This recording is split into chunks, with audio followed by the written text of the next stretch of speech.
Right. Seems to be okay. What am I looking for? That side.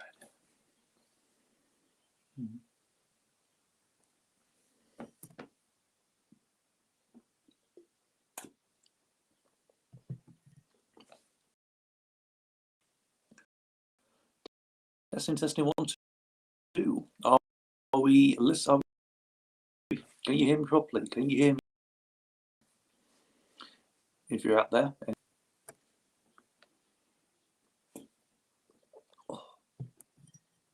Jack Williams is on board. Hello. Ben Freeman as well. Hello there, guys. Thanks for joining the stream.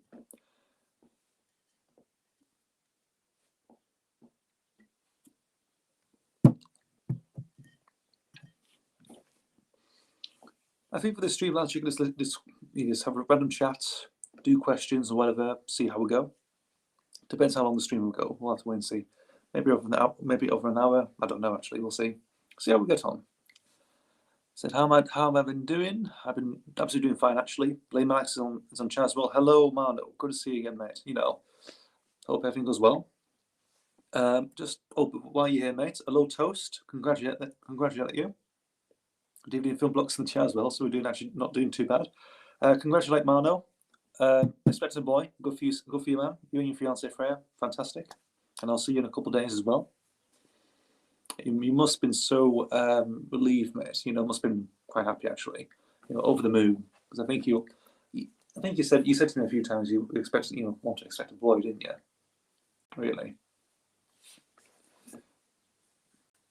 If I'm right, I don't know. It's either way, really. Who knows? Also, if anyone wants to send questions or something or have random chat, that's absolutely fine. Didn't expect you to start streaming again. Well, no, actually, I haven't streamed for about nearly 2 years actually, but I've really just started over again actually, because I've obviously got more free time and also different space as well. No problem, mate. At least you're happy now. At least you're one happy fella anyway, expecting a good son of yours. I can expect you'll be just like you, mate. I have like this weird image of a family photo of you and Freya and just like a mini Marno. And I think that picture you showed me on Instagram or something, a couple of years back. He'd be like, I just picture that really. It'd be hilarious. How would you find out as a boy and of a little me? Yeah, a mini you, a little mini Marno. Who else? Well, yeah. So streaming. I don't know why, because I got something else different now with restream and everything else I'm using at the moment. I used something difficult Wirecast Go, and that was terrible. Well, it worked the first time a couple of years ago. When I wanted to try again, like last year, it didn't absolutely work. So I decided, well, might as well try something different and end up using this instead, which seems to be going all right. It's actually the first full stream that I've done. I've done a few tests here and there, but it's doing, it's always seems to be all right actually. It seems to be doing okay. Something from Mr. Freeman. Have you seen any of the vinyl purchase videos I've done lately? I haven't actually, no, because I've been moving around actually. At this point, I'm in a totally different location, so I'll probably do them at some point. It's just I've been extremely busy actually with a lot of stuff going on, but I will check them out at some point. So we're doing okay, fantastically. Just put the internet in just today actually, so I've got decent full connection, so that's pretty good. So everything seems to be tickly boo, hopefully, and if everything goes all right, so we're doing okay. If any questions want to pop up or answer random questions, that's totally fine. It's a bit of fun. I tried Restream once to reform streaming multiple platforms, but it feels spectacularly. Really? Multiple platforms? Oh, more like all at once or something.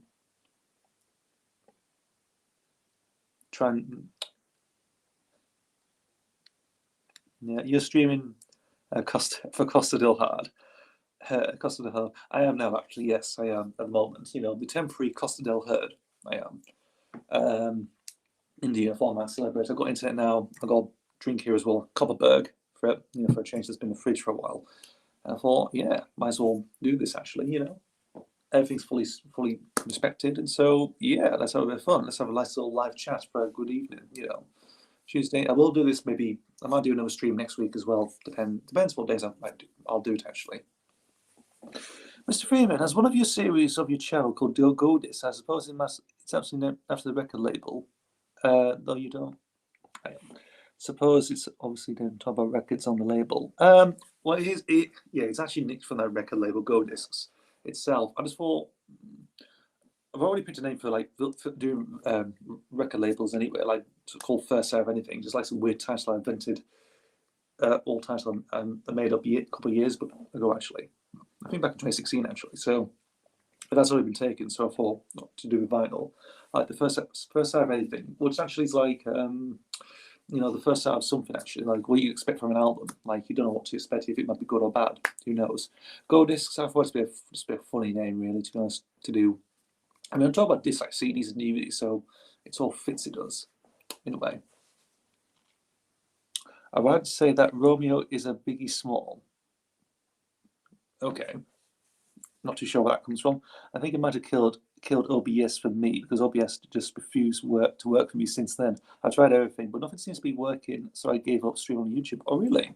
I think it seems to be okay now, actually. I'm just trepidation, see if anything's going on right. I think it seems to be going well.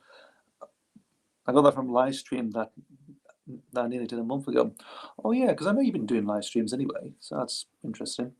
Freeman, I've got a few vinyl records of the Godis label anyway. House Martins, Happy Hour, both the 7-inch and 12-inch, and the single Dubbed to Be Good to Me by Beats International. Ah, that's interesting.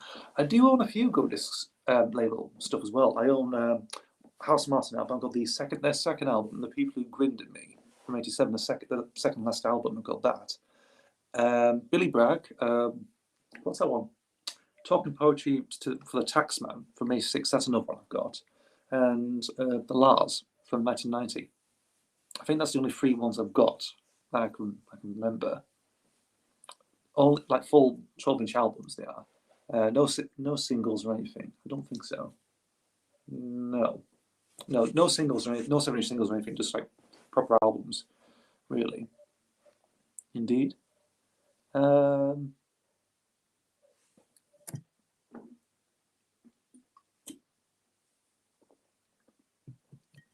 Well, they are good albums, they are. So, like stuff from '86 and '90, I've got from Go Discs, that label. Hey, mate, so I'm going to hop off stream, mate. Well, I'll see you on Thursday. Mate. See you in a couple of days. Go for that Thai meal that we're going to have, that Dogo's arranged. Absolutely. But I'll see you then, mate. It'll be a fantastic celebration for a few different things, of course. But I wish you all the best, mate. I'll see you then. Okay?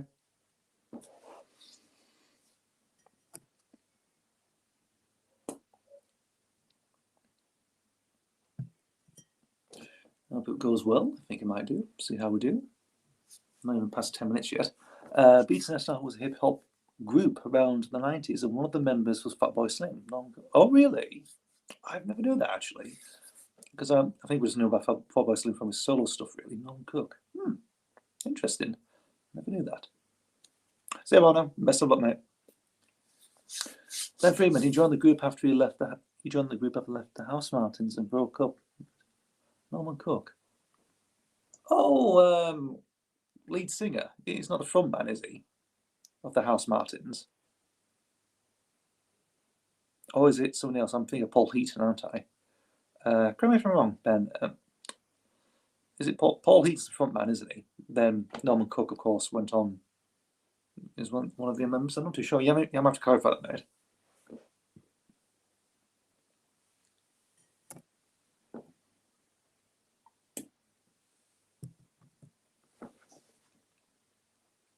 From his Paul Heaton. I saw. Yeah, I was trying to think. Like, is his name Norman Cook? Or is it Paul Heaton? Thank you, Ben.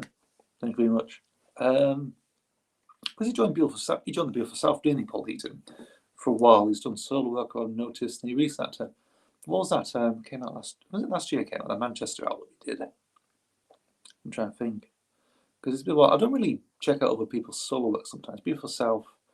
Do I? No, I don't. I don't know anything about Beautiful South or anything. Noel Cook was the bassist of the band. Okay. Never knew that. So bassist of the band, and then went on to do Fatboy Slim. That's good. That's actually pretty good. Very good information there. Thank you, Ben. I'll probably give them in future just in case if I get anything of theirs, really. Anything about football stand map you can check out.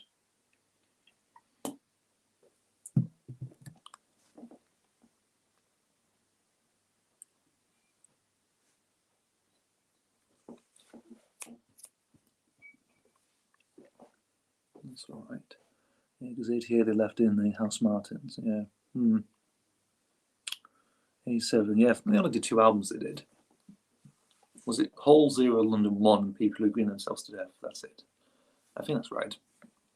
But I do like that shit. The second album's pretty good because it's the single one I've got. I do enjoy it. Stuff like Me and the Farmer. I love that song. That's pretty good. And I've uploaded the Happy Hour single on my channel lately, which is the 12-inch single one. Okay. Is that different though? Is it like an extended mix, or is it like the normal one just sort of runs at 45 RPM on the 12-inch? Or is it a completely different mix together? I don't know. Because I've seen stuff like that before. Like, sometimes they probably release them as mixes, like 6-minute mixes or whatever, like remixes or whatever. You've got Caravan Love as well as part of the Now That's For All Music 9 compilation. That's interesting. That's pretty good. Now 9. Do you have some Now That I Call Music albums? I only got about 3. Have I? About 3 actually. Now That's For Call Music 2, 8, and 10. So number 2, 84. Number 8, 86, and number 10, 87. So yeah, I've all got them 4. They're 3 really. Them 3. Interesting. I've actually been buying them recently on CD, just like the auditions. I think up to about, I think number 8 was the last one I bought. So I remember getting from stuff like I think I got number 2 first. Then I didn't get 3 and 4. Then I got 5, 6, 7, and 8 afterwards. I still didn't check and find out where 3 and 4 are actually. Maybe on eBay or something or wherever. Don't sound HMV as much anymore, as I've noticed, but there you go. The 12-inch single is a 4-track one with the A-side containing Happy Hour and The Mighty Ship, and the B-side contains Sitting on the Fence and He Ain't Heavy, He's My Brother. Oh, interesting. So that's a cover of the Hollies famous song from the Hollies. Sit on a Fence. I'm trying to think. Is that I'm trying to think. Is that a different song, like a soul song? I might think of Sitting on the Dock and Bay by Otis Redding, was it? Or is there a song previously done by that? I'm not too sure. Or is it one of their own? I'm not entirely sure. Because Sitting on the Fence, that title sounds familiar. It does sound familiar, that does. Not too sure why, but interesting. How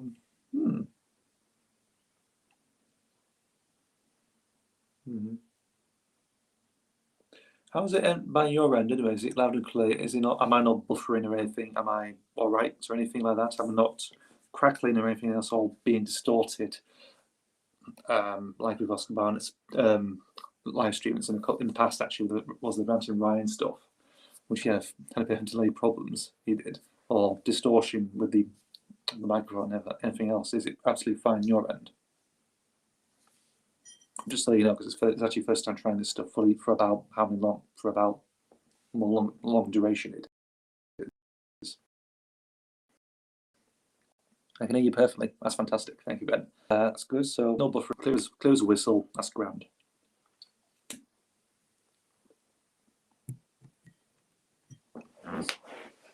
So that's amazing. I've got a question for you, Ben, actually. Where on earth did you get that? I was thinking about this earlier on, like a couple of days ago. You're Born to Play Okie Doke Figure from my 5, I think. Where on earth did you get that from? Actually, I'm just interested to know. Like, did you get it from eBay, or did you find it somewhere else, or were you selling it secondhand, whatever? In a store, shop nearby where you are? I don't know. That's like to know, actually. You know, because you've been uploading some amazing stuff, actually. The image quality is low, but it's not buffering. The sound works. Thank you, Divian Filmblock. Cheers, mate. That could just be like the one I'm using now, actually. I don't know. It could be the camera. It looks a bit pixelated. Anyway, not too sure I can high the quality, I think. I got it for me. Not too bad, mate. Must be a reason for price for you. Was this like on its own, or was it sealed or something? Like, was it out of the packaging, or What? I just like to know. I like to know this actually because I've something like that I've never seen absolutely in my life really. So again, it's quite a vintage, rare thing really. Who knows?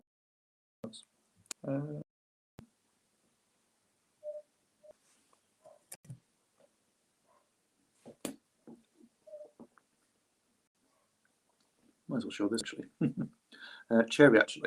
If I was a drinker like over 18 or whatever, it's definitely worth trying. It's actually very tart flavour it is. I do love this actually. Although the mixed fruit tropical one is actually top of the list actually in terms of best Copperberg. That and lime and elderflower, I would definitely recommend. I'm trying to think what else is sort of ideal. Rosé, I think rosé is a decent one as well actually. You know, it depends if anyone drinks alcohol on the stream. I don't know. Because I think the last time I did, I drank some German beer 2 years ago. Actually, on last stream I did. So yeah, seems to be okay. Chat seems to be fine. I'm just really taking checks because it's getting totally new to me as well. So I'm doing okay. Just to feel that. Just fire the chats on the chat if you want to. If you're having trouble with everything else, just don't know. We'll have to wait and see.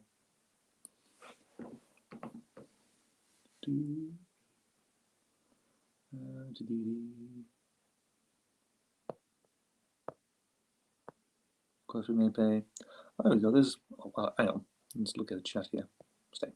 All right. There was a song called Silver Fence written by a duo called Twice as Much, written by Mick Jagger and Keith Richards and Mick Jagger of Stones, which they later recorded. Oh, really? Interesting. I'm more of a cider and shandy man. The rare times I do drink. Fair enough. Well, this is cider anyway. This is Swedish cider. I definitely recommend actually you just try it out. Though it was a different song to the Houseman's one, like different arrangements and I think a different feel, I would say.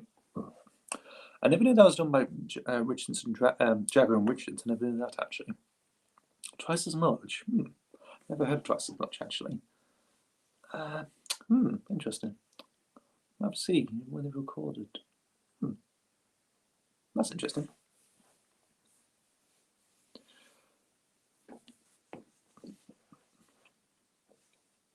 That was really interesting.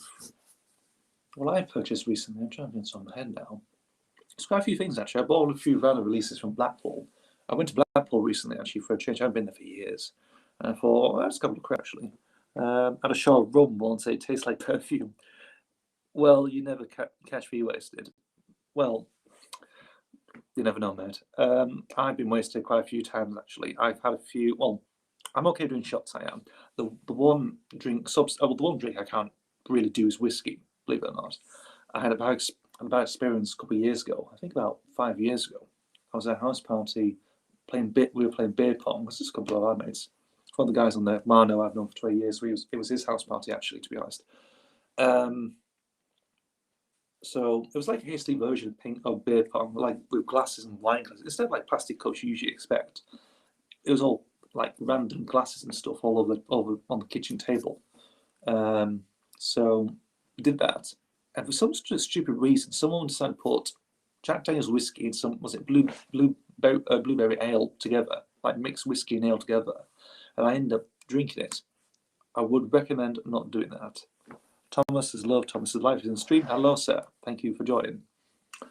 So I drank that, and they started panicking now. It's like they were losing the shit they were, and I think after a few minutes, I passed out on the granite floor. I did, face planted, just like that, and I ended up waking in a child's bed. Believe it or not, I think it was Marno's nephew's bed. I think it was. It was quite small for me. I'm quite a tall person, so end up going in a bed and waking up maybe hours later. Oh, believe me, that was something. I wouldn't drink whiskey again. Mind you, I had it beforehand, the beer pong, with Pepsi, and that was horrible. It was rank as hell. Jack Daniels and Pepsi, I would never try that. It's horrible. Tastes like you're drinking like liquidized cardboard, I would say, but not in a good way. It was absolutely god awful. It was. So I stay away from whiskey altogether. I can drink all stuff like maybe vodka, rum. I'm fine with rum. I had tequila recently, a couple of months ago actually. I think in April, and This is before everyone sort of leapt out. Yeah, no, it was terrible. I think, yeah, Facebook, go on a granite floor, Jesus Christ. You know, I'm never doing that again. Mind you, I've been dragged across a railway crossing by a couple of my mates. I was totally drunk. That was going back 3 years ago, that was. I was only across the road where I sort of originally lived, and, you know, we just gone to a creek club, because it was someone's christening. It was also one of my mates' birthdays as well. He would have been, oh God, when was he? 21, 22, something like that. And I drank a lot. I didn't eat anything. I just drank a lot of beer, a lot of Fosters and stuff. Nice hot day as well, but it was just like, and I sort of gave up really. And they ended up dragging me back to my house. It was only just across the railway line actually. So I was sort of dragged across, like, well, if I'm doing this correctly on the camera, like underarms, and it's basically dragged across really by 3 people. Well, it's those days. Those were the sober days they were. It was actually a good time, actually. 2018. That was funny. That was the same time that England beat Sweden in the World Cup. That was years ago. I probably remember that. I had my fair share of stuff, really. Bad nights out and everything else. Me being drunk and being wasted. It's common stuff, really. To be honest, you know, just one of that stuff, really. Yeah, I'm gonna see how I go match on Thursday though. I mean, when I went out, I had tequila. Oh God, I never had straight tequila once. I only had twice. I had twice actually. Someone gave me a shot of tequila as well. I had my own, and somebody else couldn't be bothered, so I ended up drinking it. And it sort of turned downhill from there. I went to another place. Went to me by Lake District, whatever. We went to this place to have some white wine. Funny enough, I had one glass, and someone gave me the glass. They didn't want it, so they ended up giving it to me, and that's when it just really just took off downhill. I had to go to Tesco's afterwards. So to be fair, the thing I remember with that was, I remember going in Tesco's in Bowness or whatever, and coming out. I can't remember anything in between, but I might have trashed it. I don't know, by accident. I don't know. I do mention this story now and again, really, to a few people in terms of night outs and stuff. But I can't remember the life of me what happened in that store. I remember getting some beers and maybe some Pepsi. And a friend of mine who I work with actually, you know, working with me, was saying, you know, I wanted a sausage roll. I don't think I got a sausage roll. I think I got something completely different. But he, don't know. I can't remember really. I don't know what I really got. Something totally different, like an enchilada or something. I don't know. And just went back to someone's house, and I face planted in the front garden, literally. So I've had a few times I passed out and just landed on the ground, whatever. In terms of, I was really gone by then. You know, I was totally living off beer, tequila, and white wine, and that's a lethal combination. That is. Oh my God, it's, you know, that's my drunken history. That's sort of my drunken history, part of it really, and that's all releasing out. I should, you know, might as well release it, tell it on camera anyway. Something a bit entertainment. There we go.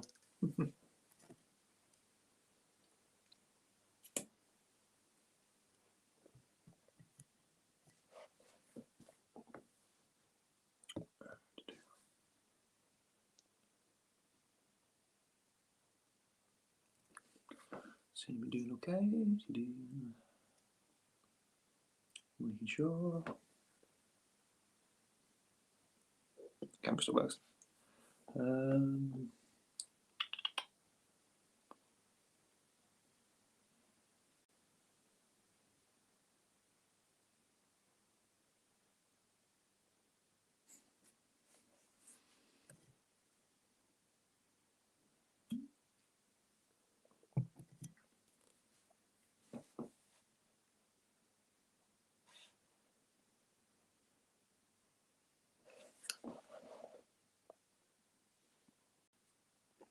So there's nothing to say at the moment, I know. If you want to say something, just fire away in the chat if you wish to do a film vlog. Anything that's, if it's movie related or whatever, or of your own general interest, that's fine. I wish to got a few Beatle vinyl singles and an album. Oh, do tell them. Please do tell. What are the singles and what's the album, Ed? I'd really like to know, because I do own quite a few Beatles stuff. I do vinyl. Yo ho ho and a bottle of rum. I don't really drink as much rum actually. Sometimes I think. Oh God, when was the last time I had rum? I'm not quite sure. I think it was Cobber. I think Cobber released this new rum actually. I don't know if it was like cherry flavour or whatever. It was alright, really. Hello, goodbye, and I want to hold your hand. And the Abbey Road, fantastic choices made.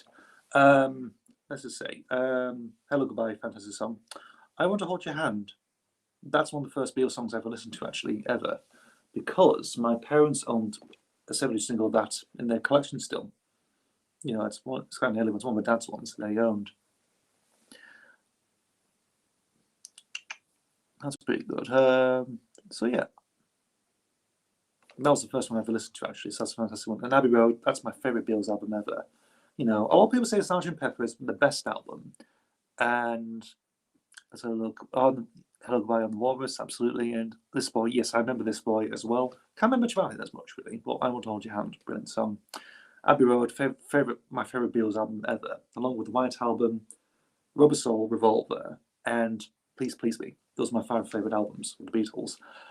About a month ago, I got into reading briefly The Disaster Artist and A Clockwork Orange. Oh, really? That's good. I never read the books actually, but I've watched The Disaster Artist. I thought that was a really good film actually. Very interesting film. You know, with James Franco and I think Frank was on board. I'm trying to think of the top of my head now. He played Tommy Wiseau. But I thought it was a really good film actually because I watched it on Netflix. It was just on there recommended, so I thought, why not give it a listen? Watch actually. Clockwork Orange. I got the soundtrack to A Clockwork Orange, the original soundtrack to that. But how is it in the film? I do have a vintage copy of it somewhere, I think, to my knowledge. I remember seeing. That's good. Other Beatles singles, Paperback Writer. You got Paperback Writer with Rain. That's good. And She Loves You. I do actually She Loves You somewhere. Where it is in a bag somewhere, like a what's it like a brown bag plastic sleeve or something. I'm currently reading on C3PO The Inside Story, but I'm not going to lie, my momentum for reading has slowed down. I finished your books in a week, but it might take me a while to finish it. That's true, actually, yeah, because I'm the same thing as you, because I started reading as well, actually. I think during lockdown, I've been reading a lot of Doctor Who novels, actually, especially the version New Adventures from the 90s, which I fondly brag on about. I've done 3 reviews already on the channel so far, actually. Those are the ones I've actually read. It's really took me in a different direction looking at Doctor Who, actually. I do have another Beatles album, which is, of course, As Abbey Road, which is Magical Mystery Tour. Oh, really? Interesting. I'm trying to get the top of my head now with this one. I remember getting Magical Mystery from Range UK. It was only £1. It was. That was the US version of that, which I do have. Indeed, and Sgt. Pepper. Yeah, I did watch The Room before I read The Disaster Artist, and yes, I had to import it from the US. Yeah, should they make a UK version of that, The Room? You know, like distribute it in the UK. I'm not sure if that's possible. That might be possible. Might be a thing. I don't know. So you've seen The Room first before The Disaster Artist. So yeah, so you see the original product of the film and watch the behind the scenes stuff of it. Indeed. Television, video, and DVD hallway. Hello, sir. Thank you for joining. Seem you're doing okay at the minute. So you're doing that. Yeah. Maybe I don't know. Actually, you know, would we like to see a UK release of The Room, along with maybe pair with The Disaster Artist as a double Blu-ray DVD thing or something, or plonk it? No, unless someone's decided to make a worst movies box set or whatever, like pick 5 movies or something. It's worth a watch, but it's not masterpiece of crap anyone has said it is. Interesting. Because I think people think it's just funny, just hilarious. I don't think people say it's flat out awful or anything.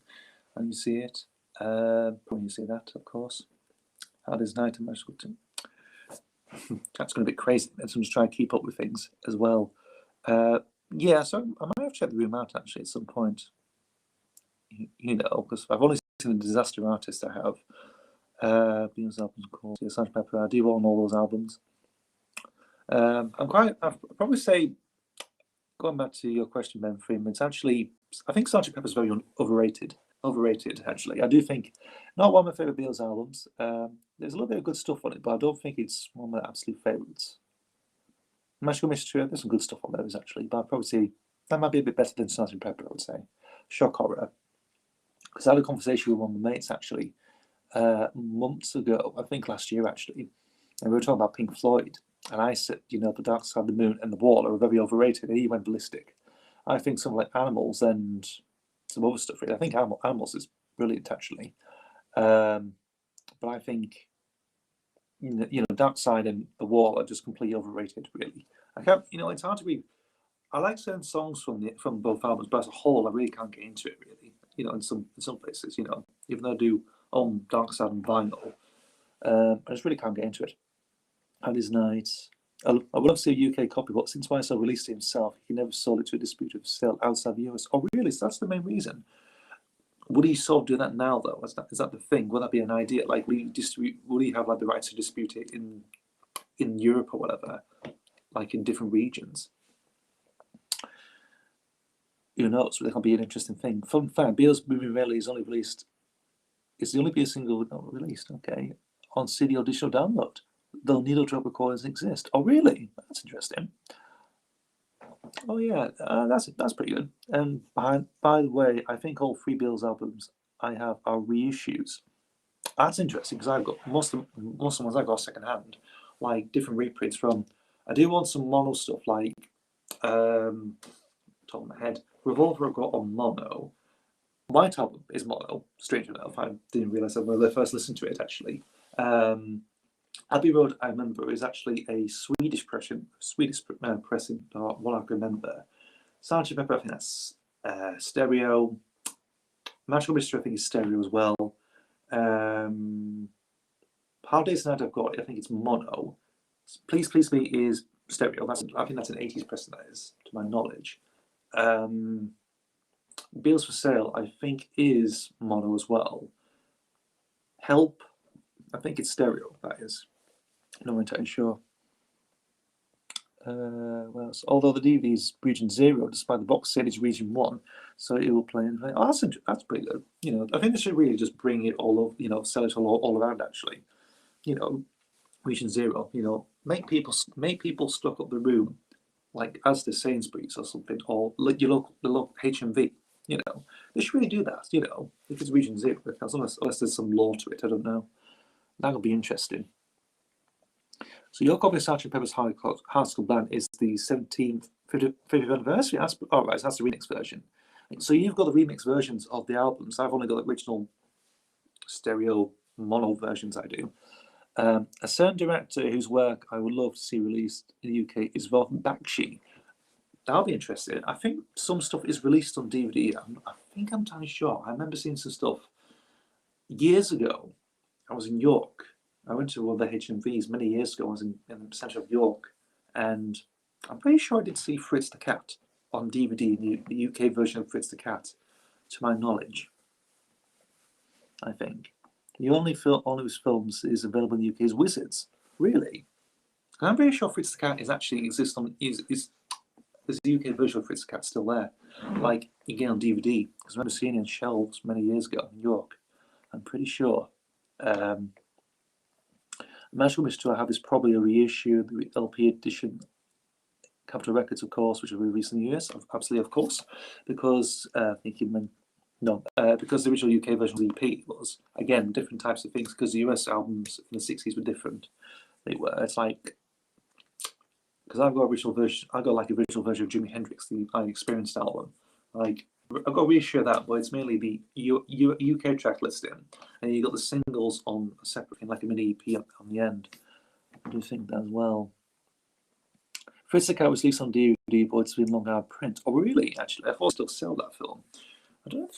What's the other film I'm thinking of? Coonskin, the next film he did in '75, that black exploitation one he did. I think that's on. I don't know if it's banned or not now. I'm not entirely sure. All my Beatles singles are on Polyphone as well as the Beatles Moving Medley. Fantastic, actually.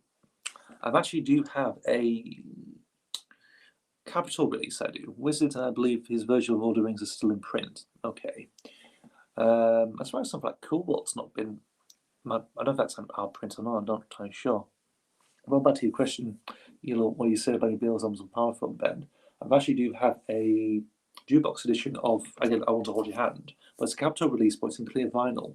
I think that's from '88, that was, like a limited edition thing.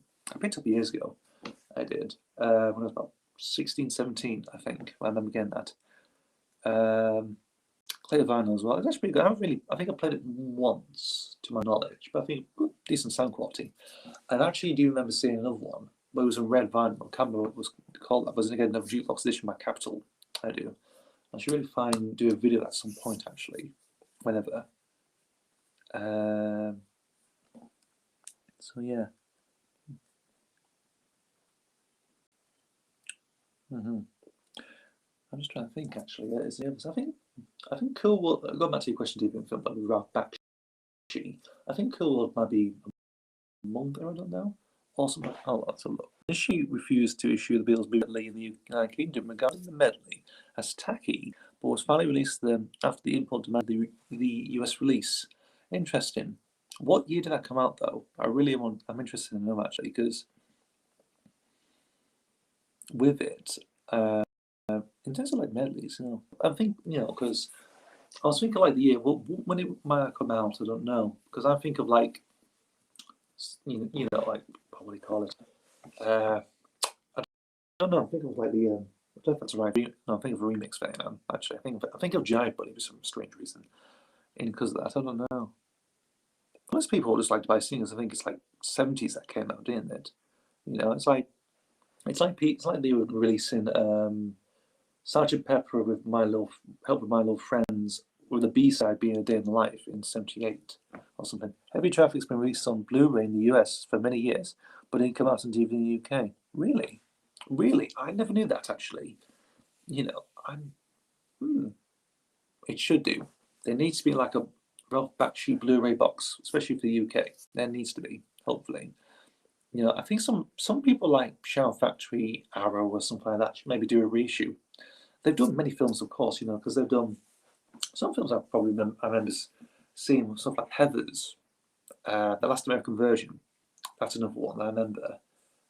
Some well-known films from the '80s and '70s, really, which is a great shame because Heavy Traffic's a great film. I haven't seen Heavy Traffic actually. I really need to see that. Jordan Howell's in the chat. Hello, Jordan. Nice to see you again. Nice to see you again, mate. Have you ever watched Potter and Badger as a kid? I've never heard of Potter and Badger actually. I don't think it was on when I was around actually. To my knowledge, no, not really. No, because that show doesn't ring a bell, unfortunately. Fritz the Cat is honestly a mixed bag. It is actually. I do have to admit, it's quite a lovely place. When I first saw Fritz the Cat, I've watched a lot of his films on YouTube. Same thing as me, because I remember seeing Fritz the Cat. Well, actually, when I first knew about Fritz the Cat, it was actually in secondary school. We used to have these books, film posters from different decades. I think it went up to about the '80s. I think we had '60s, '70s, and '80s. I think films in the '80s and '70s was interesting. It's where I first came across Fritz the Cat. I think also like many of the films like The Warriors, Walter Hill's The Warriors. Seeing that poster for the first time, I thought, what the hell's this film? Looks interesting. Different types of gangs and stuff. I thought that'd be really interesting to look at. And that's where I came across Fritz the Cat as well. I think it's like it was too crude or something. Of course, it's I thought it'd be interesting because some nice people and some very knowledgeable people upload them. Well, if they're British YouTubers, then probably they might probably deserve to really. If they, ripped it from an import or something, then yeah. It ran from '89 to 1999 on BBC One, past children's BBC. Oh, really? It's just a BBC show. I've never seen that actually. So, or maybe, I don't know, because there was some stuff I remember seeing on children's BBC back in the early days, in the start of the century. Well, there we go. What's this? Bizarrely, I think I first heard it when it was Dan VHS. It piqued my interest. Oh, you mean Dan VHS, the user YouTube channel, Dan VHS?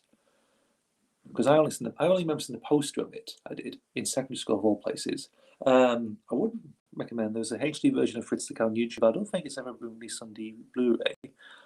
I don't think it has actually. I don't think Fritz has never been released on Blu-ray. No, not to my knowledge, really. You know, well, hopefully it does actually, because I'll be interested to see what it'd be like actually. But it's quite a mixed bag for It's a Cat, really, because it's quite. I mean, it's got like 3 different acts to it, doesn't it? Like the first act I remember was trying to win over these girls and have an orgy in a bath, or whatever. And this is uncensored and talk. It's like it's late at night. It's past 9 o'clock. It's warship. It's warship. Post warship, whatever you call it. We'll talk about that. So he tries to win over three women. Ends up in a police raid, doesn't he? Because there's no room, so he ends up doing that in a bathroom, whatever. That sort of thing. And I think afterwards he meets his crows, doesn't he? In the second half, in the second act, we call it. And there's that weird apocalyptic something. They're trying to blow stuff, something over dynamite or something. I can't remember now.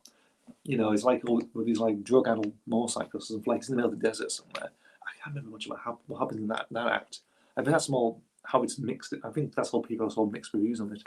Heavy Traffic don't really have a plot either, but it's more of an art piece than a movie.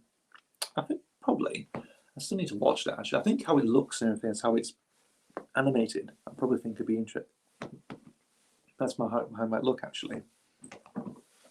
As you mentioned Giant Bunny earlier on, just reminding me I've got the song Swing Off the Mood and Let's Party. Good for you.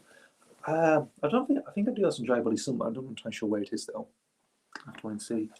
An inspired success, the Stars on 45 medley, recorded and done by Luminous Beals, something like a John Lennon sound-alike, or really like an impersonation. That's interesting. Yeah. Is there any films if anyone's out there chatting, is there any films you want to see on Blu-ray, or if get like the Blu-ray treatment? Obviously we're talking about Ralph Bakshi here. Or is there any other films you really want to see on Blu-ray? Get the Blu-ray treatment, be fully released in the UK. I'm interested to see what your thoughts are, really. What your answers are. I'm interested to know.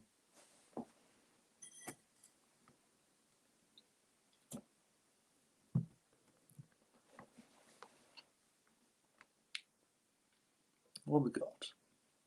I do have the lead single, That's What I Like, but the record is Inside Is Wrong. Is the dub to be good to me? Okay, that Beats International. A sound clip I want to use at some point is Get the Fuck Out of My Car. That is actually pretty true. You can probably use it as a car alarm or something like that. That'd be interesting. True Lies, obviously, but it's an easy choice. That is true. True Lies, I forgot about True Lies actually. Yeah, that's never been released on Blu-ray. That'll be pretty good. Brilliant sound quality and everything else. That'll be fantastic. And I've uploaded Swing the Mood on my channel as well. I'll go for you. I might check that out actually. Let's see what it's like. It's been a long time since I listened to Giant Bunny. So True Lies, that'll be an interesting one. I'm trying to think of what I can really think of that'll be interesting as a Blu-ray release. God. I think they've all done most of the films anyway. Maybe some cheap horror films or something like that. I know they've done most of them. No, they've done that one. I'm just trying to think off the top of my head now. Oh God. That's quite tough actually. Yeah. There's a red edition in Spain only, but which was a HD TV rip. Oh really? So would it be good quality? That's the thing. Unless it must be like that'd be a bootleg. I don't know actually. It's not a very official release, isn't it? I'm trying to think. In terms of Schwarzenegger films that you brought up, True Lies, I'd probably say something like End of Days. If you've ever seen that film, Mystics in Ball, the greatest band movie of all time. Mystics in Ballet. I've never heard of that film, so I don't really know. The greatest band movie of all time. What's that like? You might give me a little idea of what this film's about. Is it like a romantic comedy to do with weddings or something like, or is it to do with something extremely crazy or something? Or I'd like to know what it is.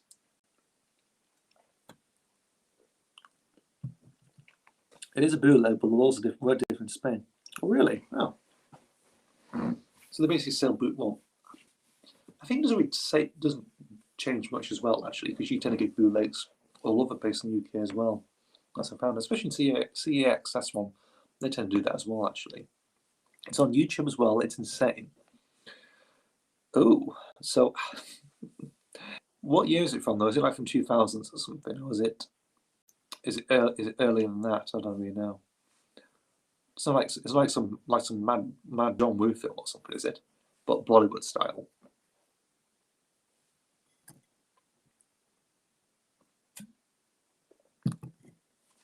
Do you know if your vinyl records sometimes skip when being played on your turntable? It happens sometimes with my records when played on a turntable, though I just keep playing them. Most of them work fine.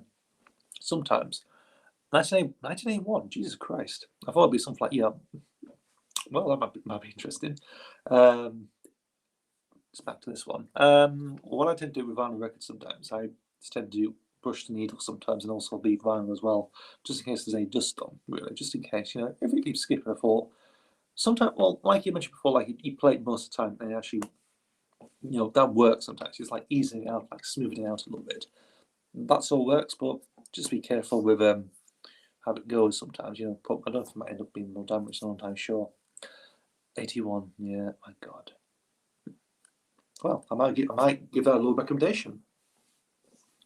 What did you find about that? Was it like in IMDb has been played the worst? It's titled the worst bad movies ever, and that sort of has come up. It was it's an Indonesian horror film, very badly dubbed, based on a piece of Southeast Asian folklore. Oh, really? Interesting. Indonesian horror film. Okay. Badly dubbed. Okay. Based on a piece of Southeast Asian folklore.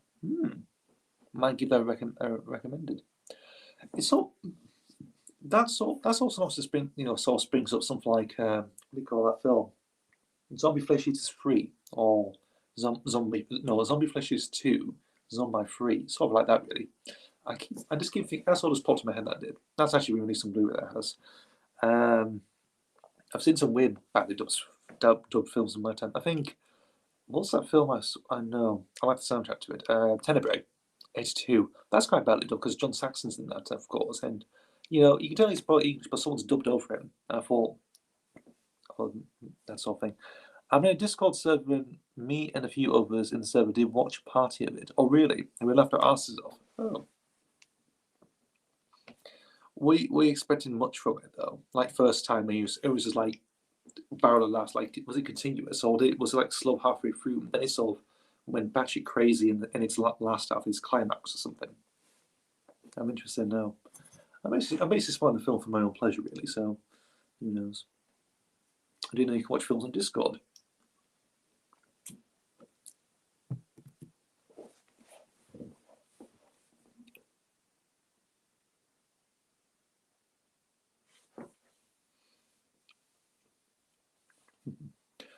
What do we see? I'm trying to think of some. What's the worst films I've ever saw that were batshit crazy? I watch it with friends.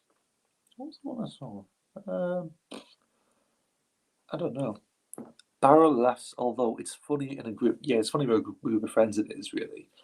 Yeah, that is. It's usually fun with people. It is. You always get a bit of fun out of it. You do. I think if you're a group of people with booze or whatever, it's more interesting, more funny. What was I thinking of the film that I remember seeing with a group of friends? I think it was Hobbs and Shaw we saw in cinemas we did a couple of years ago. Just me and a couple of mates. We just went for not expecting much really. It's like The Room, but although Mystics doesn't get boring. It doesn't get boring. Okay. So it keeps your attention going on a lot more than The Room. Okay. That's interesting. I was saying Hobbs and Shaw because I think I sort of looked at it like it was like cheesy bad, of course, and also one of my mates was pointing out stuff all the way through with the film. Really, one of those intelligent genius fellas who is at university decides to just basically point out everything. And he sort of lost his shit when he saw Ryan Reynolds, of course. But it's just like I don't know. It was funny. It's just when everyone's talking about the film, like you're whispering in the cinema. Very much. There wasn't many of us. There was only like the three of us and maybe two couples, and that was really about it, really. At that point, very very tough crowd, very small crowd. Yeah, but we were sort of like just looking at it. It's like that's more of a popcorn movie. That is, if it's fun with friends, of course, but it can get a bit frustrating sometimes. Indeed, it's over the top. Really, it's very. I found it very over the top at it, but it's funny if when other people react to it next year. I think it's quite interesting, especially one of them just keeps pointing out, and it's Ryan fucking Reynolds in the movie. My God, sorry, my good friend Doug up there. It's like I think he nearly lost his shit then when he saw him in that dining scene with Dwayne Johnson, giving him briefly his mission, or was it working with him? I don't know. But I've only seen the film once, so that's one thing, but I do remember that. Yeah. I was actually going back to something actually when I remember I was sort of taken off path. What was I looking for? It was actually when you were talking about reading Disaster Eyes and Clockwork Orange. That are you reading the biography of CP3 as well by Anthony Daniels, or something like that. I actually gone back to reading anyway. Recently through lockdown.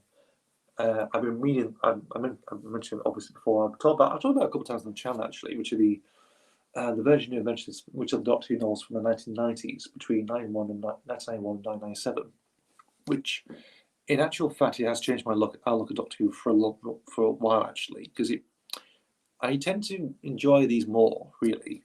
If you're busy waiting for a series to come like in between like series 12 after Revolution of the Daleks and episode 1 of series 13. I was been looking at the different media stuff really, and I really got into them actually because Sylvester McCoy is my favourite Doctor. He's absolutely one of my absolute favourites. He is.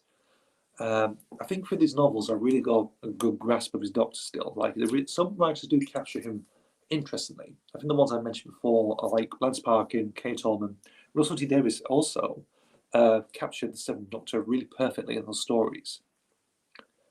Because I've read his original novel Damaged Goods, bloody Nora. That literally blew my head off. That novel literally just blew my head off. Watching it, no, read it. Sorry, I'm getting confused with stuff like I'm thinking, reading the movie, watching the novel. Yeah. No, I was reading the novel. I was quite hooked actually for his writing and everything else, like how he's written. He doesn't really much write novels as much. He only ever did. Who's this? Flinny Flynn, hello, Mr. Bloke. Phil, hello, Phil Bloke. Oh, hello, Phil Bloke. Well, thanks for joining the stream, mate. Thanks for popping in, mate. That's all right. I was looking at it for. That's fine. What was I looking about? Russell T Davies, of course, his Damaged Goods novel.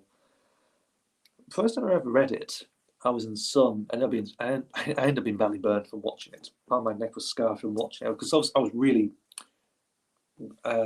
hooked into it. I was really hooked into his writing. Even in print, Davis has some interesting. He can grab your attention. He can capture something like that. Even when watching his other stuff, like I watched Queer Folk, the first 2 series of Queer Folk, and what was it I watched? What was the thing? I think it might have just been Queer Folk. It's a Sin as well. I remember seeing that as well. He really captures something. He does really interesting stuff. I do think he's a really talented writer. He is in his own creative field, in his own little bubble. What he does, he can really capture something, the mood, the atmosphere, the characters as well. Interestingly, he always has that interesting thing for that. Indeed, and Damaged Goods sort of encapsulates that.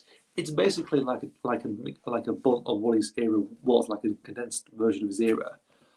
It's on a council estate. There's a family called Tyler there. There is some elements that have been used later on, like the end form, when a woman called Eva Jericho ends up being taken on this Gallifreyan superman called the end form, like a weird thing with monstrous tendrils or whatever.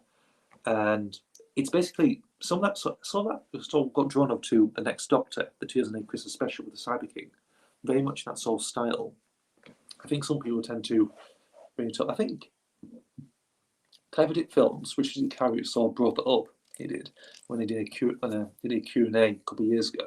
He saw brought it up. I think, oh, really? I think I probably mentioned a special video that I'm doing for Godis anyway, which I'm doing ranking the New Who stuff anyway. From the worst series to the best series. So you might see what my thoughts are on current Doctor Who. It might be interesting if you're interested. If you're like to know, they're sort of scheduled. I don't know when they'll be coming out. Whenever, I think in a month's time or a couple of months' time. but they are scheduled. They are. So I'm interested.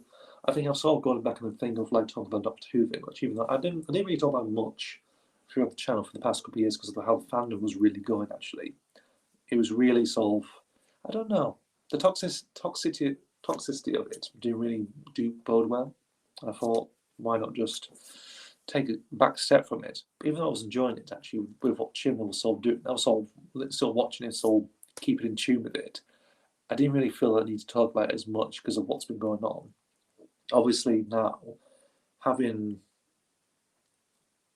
doing my own stuff, writing my own stuff as well, actually, in terms of fan fiction, I really got back in the swing of things of writing it and reading the books as well, the version stuff, listen to Big Finish as well, listen to a couple of Monthly Regis stuff as well on Spotify for free, which you can do. They've done the first 50 plus quite a few others as well. From the first fourth Doctor Ventures, the Missing series, maybe with Colin Baker, some Companion Chronicles as well, Jake and Lifeboats in there as well. There's quite a lot on there to really getting yourself into. Depends on the time, really. What's that? Oh, it's something Restream saying that you've released like 100 conversations or something. I'm just going to start it. You don't have to mention it, mate. It's fine. I'll be still here anyway. I'm not going to go. We're not going to go anywhere really for a bit. So you're fine. You don't need to say anything. Yeah, Restream said congratulations. You received 100 messages today on the Restream chat. Okay, so I don't really need to tweet that anyway. It's just like again, it's first time doing this sort of thing with this sort of stuff. Well, we seem to be doing okay. Absolutely fine. Not even done now yet. That's interesting. Yeah, in terms of Doctor Who, when I finished my classic Doctor Who collection, I kind of shifted out of it and got back into film. Yeah, that's true actually, because I think I don't know. I don't tend to watch televised Doctor Who as much as I used to. Really, I've been really getting into the different media type stuff with audios and novels. Really, I think the last time I watched Doctor Who was Fury from the Deep. Months ago, I think, because I just got bored. I might as well watch it. I bought it. I might as well see it. So I watched that. I did enjoy it actually. I thought it was pretty good, a decent anime reconstruction, and I didn't really care for the animation really. I thought it was like they'll tell a decent good story. But I've just been getting into. I've been sinking into the novels. I've read about 6 already, actually. I don't know what I'm going to do next actually for that one, and I've completed one Big Finish. I'm going through one in a minute. I am. So, and you're back. Good to see you again, Ben. But I've just been going to think of the novel. So I'm just trying to think of what I've read so far. In terms of novels, Just War by Lance Parkin. That's Virgin New Adventures. That's a really good one actually. That's set in the Second World War. That's pretty good actually. Return of the Living Dead by Kate Holman. That's another good one actually. Interesting stuff. Damaged Goods, Russell Davies, which I mentioned beforehand. That's good. Bad Therapy by Matthew Jones. That's actually a pretty good, decent novel too, with mental health issues and stuff. Do with institutes and that sort of thing. Really, set in like the late 50s. That's a pretty good one. Happy Endings by Paul Cornell, which is like the 50th anniversary 50th celebration, like the 50th novel. New Adventures. It's like a weird celebration at a wedding. That's my comedy novel is. And Goth Opera, again, another Paul Cornell novel, which has the Fifth Doctor, Mr. and Tegan, up against facing against vampires in Manchester. That's really good. I'm waiting for them to announce the damn release date of the Web of Fear Special Edition. Oh god, yeah, because they're animating episode 3, aren't they? Why are they just? I just don't know. They should have done it beforehand. When they released it back in 2013. Imagine it was a rush release, wasn't it? So like Philip always found them. The BBC decided to release them, of course, 5th anniversary. Let's release them too. That's it. No special features on them because I still have the original 2013 reissues. I never bothered with the special editions. It's like with Power of the Daleks as well. There's a special. I've still got the original 2016 version of that. So it went up for pre-order in November last year. Oh really? So yeah, I probably won't be getting it anyway. I'm waiting for the next anime reconstructions. I don't know what you might suggest why it might be. What do you think? What do you think your hopes are really? What are you hoping to see? Because there's been some speculation. There's been in fact 3 speculations, haven't there? There's been obviously people expecting Evil of the Daleks, and the Abominable Snowmen to be next. They were sort of, sort of the main focus point, like very much. The only one that I've sort of updated special edition was Enemy in the World. Okay. Well, I've never updated. I really don't see the special editions very much. I think. Do I own any others? I do have some special editions from Revisited stuff. More Hartnell. Yeah. Well, they saw me room that Galaxy 4 map in the next one. Fully. Which I'm totally fine with actually. I think we do need some more Hartnell. We do. I think for me, I really want to see the Crusade. Just do like a basic release. Just have episodes. Is it 1 and 3 that are still around? And is it 2 and 4 that are missing? I'm not too sure. I mean, I love Troughton, but Hartnell has been neglected. That is true. That's true, yeah, because it's all been Troughton, hasn't it? Because when you think of it, it's like when they did the fully reconstructions, of course, because you have Power of the Daleks, Macroterror, Fury from the Deep, Faceless Ones as well. So there's been now 4 already. Sort of since 2016, constantly going. I started collecting them in 2016 and already got the special editions. Yeah, 1 and 3 Survivor, 2 and 4 are missing. Thank you, Ed. Yeah, so I think they should have just done like what they did with the Invasion, really. Just keep 1 and 3 as they are in the original form, and just animate 2 and 4. That would have been it actually. That would work. Like they did with Reign of Terror as well. And the moon base, they should have just done that really. Again, just do them 4 episodes, those 2 episodes, and that'll be it really. Same with the Underwater Menace, that needs to do. Actually, season 2 has the best survival record. There's only 2 episodes are missing. That's true because that can just complete the whole set of everything. Yeah, from Planets of Giants to Time Man. Yeah, I think the Crusade should be the next one really. You can complete season 2, and then they could release it on the. Blu-ray cassette, so that'll be good. You can have like the first Hartnell Blu-ray set be season 2. That'll be good actually. I was thinking it because Underwater Menace that should have been animated as well rather than be telesnaps. I don't know why. It's like that seemed like the very just like strange thing to do really. And also it's basically you're basically charging people to watch two found stories and 2 telesnap reconstructions. That's not really the best thing to do, and people will probably think it's a lot of rubbish this is. So I'd like to see them those 2 remaining episodes animated. In terms of releases, I don't bother with the Blu-rays. I've only got 2 Blu-rays actually. I've got season 14 I do on the Blu-ray, so I'll sort of give it in for that one. I might be getting season 24. I don't know. I might do actually. It depends if it's on shelves on that time. If I can go to my nearest HMV and get it. But I do have season 14. I do. I picked it from a local. Because of the cost and the classic queue was short on tape rather than film, so it's upscaled. Yeah, I still don't. It seems strange why, but I don't know. It's might be just like a collector's thing or something. These again limited edition type thing. You have lovely artwork. Get a load of special features. You basically shove everything on a disc, really. I only have the Pierre Cushing films on Blu-ray. That's not too bad. I mean, those two films. They might be fantastic. Really picture quality on them. Really. Next thing you know, they'll be updated to 4K. You never know. So in terms of Blu-rays, I've only got season 14. I've got. I paid that cheap. That was actually £65. That was from my local CX actually. Surprisingly, I found that at the show. I was like what? It's like you can't really, you don't really come across them sometimes. For some reason, Underwater Menace still commands a high price. Oh really? Well, like people are still demand. Is it like rare now? It's like has it gone out of print? Very much all like they're still selling it entirely. I never knew that actually. I don't know why why would you pay a large sum of money for a DVD? 2 Survivor episodes and 2 which are made of telesnaps. I don't know. Some people. They're still holding out for like animated reconstruction of episode 1 and 4? Because I think 2 is it 2 and 3 that I've found. I don't know. Again, my missing episodes knowledge is not very good, I would say. it's still in print, but it still commands £8 to £10. Should we just say like they can do it for about £2.99 or something, or make it about £1.99 or something. That'd be interesting. The rest sell for £75. Okay, that's true. That is true. That's true. Yeah. I don't know. I really don't know actually about that. I don't think about this actually. I think for a box set, really, because they don't do the box sets much more, don't they? Like you used to get, like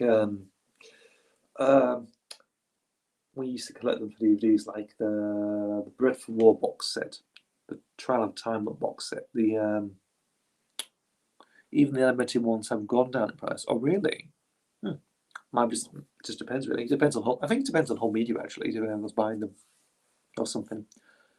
The only shot on the one on shown film was Spare from Space due to the strike, and it's true HD form. That is true actually, yeah, because that's the only film. Why did they? I'm surprised they didn't do that for the whole of season 7 or something. That would have been interesting. A nice film version of that. I'm going to be going now. I'm going to be playing Minecraft, so I'll see you later. Well, see you then. Best of luck, mate. I'll see you for the next stream. Maybe next week. I'll probably be streaming next week, hopefully. So I'll see you then.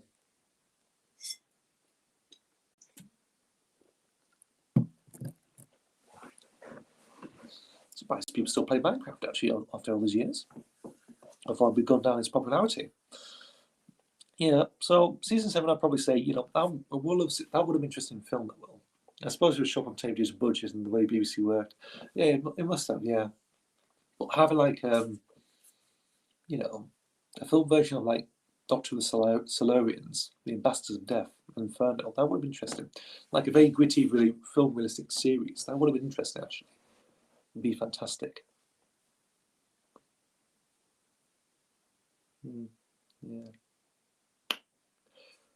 I was really trying to think actually.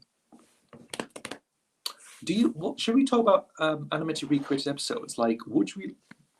Yeah, Mr. Freeman. Of course, Hemel says good night. Night, sir.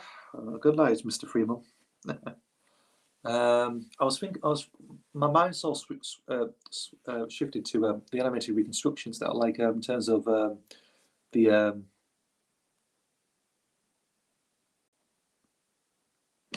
Let's check it out. Bye, Ben. Hope you chose. Okay. Yeah. No, I was thinking like in terms of like with Big Finish, would we like to see animated reconstructions of the audio plays really, or something like the lost stories, like the abandoned stories from season 20, the planned season 23? If Doctor Who was an American series, or made by ITC, it would most likely be on film. That is true, I would say. Like if they continue with if the Fox pilot from 96 would have continued, will that be shown film though? Like, would they actually use like 33mm when shooting that series? It would. Might be actually. I don't know. I'm interested. Oh, we're still doing the live stream. Yes, we are, mate. Yeah, I'm still carrying on. Yeah. No, we're saying goodbye, Mr. Freeman. That's all. I haven't finished yet. No, we're still going on. Yeah, I've still got plenty of time anyway, so we're doing okay. Have a nice little chat, of course. You can still stick around if you want, Jordan. If you want to, mate.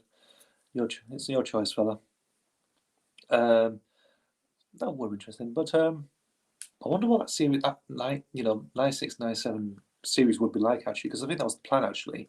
They would start filming, but also maybe in the last half of 96, the TV was shown, but was edited onto tape, so the Blu-ray is upscaled. Oh, really? Edited on tape. So like transferred to tape. During the 90s, a lot of shows were made on film, but edited to tape. So they're basically all transferred from film to tape. Is that what it is? The show just kept the original negatives and actually, like Sean, they make it interesting. Give it a bit more an interesting look actually, but I think that might be television at the time really.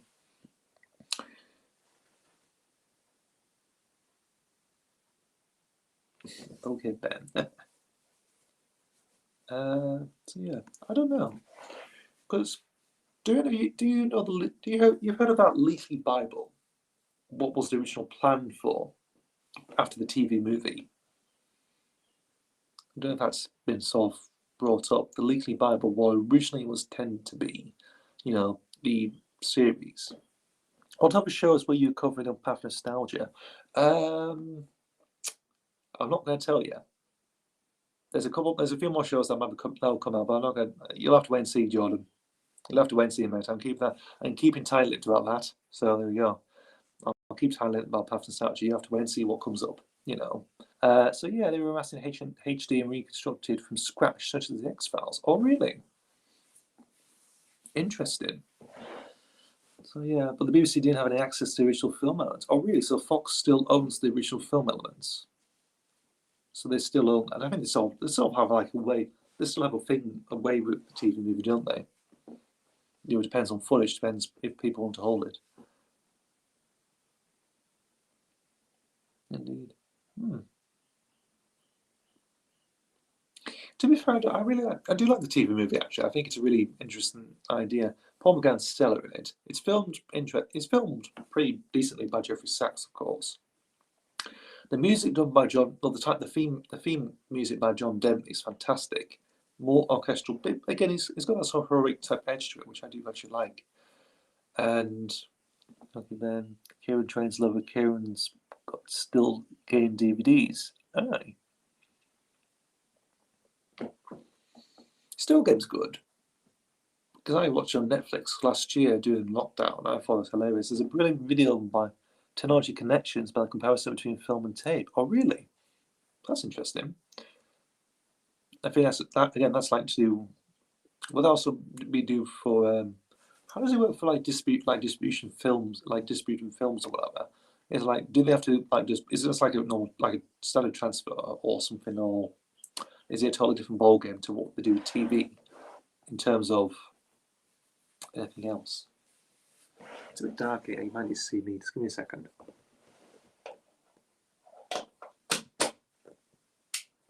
See if that'll do. I think that'll do. So yeah, a bit light. That's fine. On there.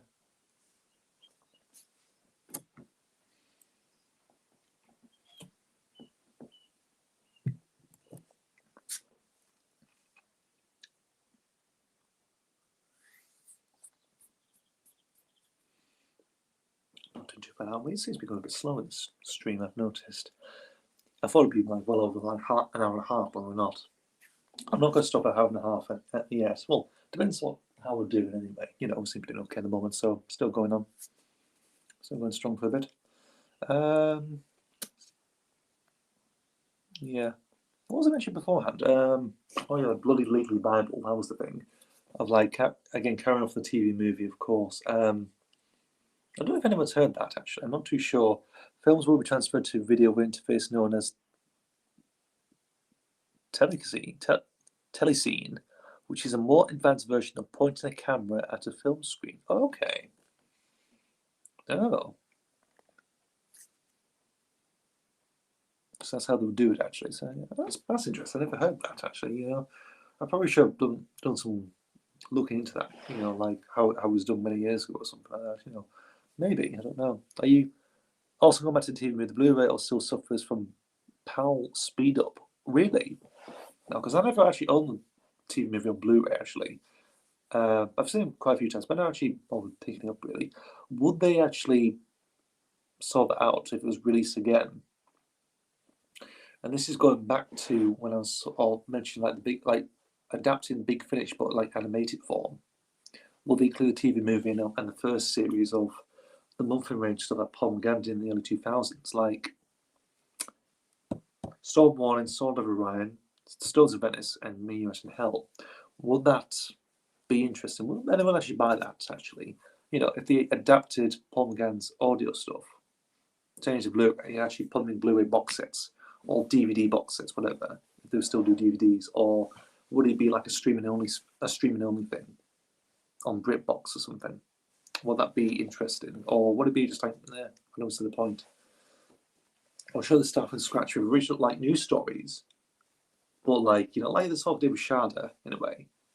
They've sort of animated the missing parts of the script, but actually animated a original recording with the original cast. Well, that's over like a new series of Paul McGann or something, or anything like that. I don't know. Or redo old stories. I don't know. Films were shot at 24 FPS, but PAL video is 25 FPS. So when films were shown on TV in PAL or released on VHS and DVD, they speed it up to about 0.4%. Okay. Cost-wise, I think it'd be more expensive to create the speed. Okay. Really? Or should this try and do that over and over again if the negatives still exist, though, like the original film prints, and actually just, try and redo it again? I don't know if that'll work. I don't know. Just depends, really.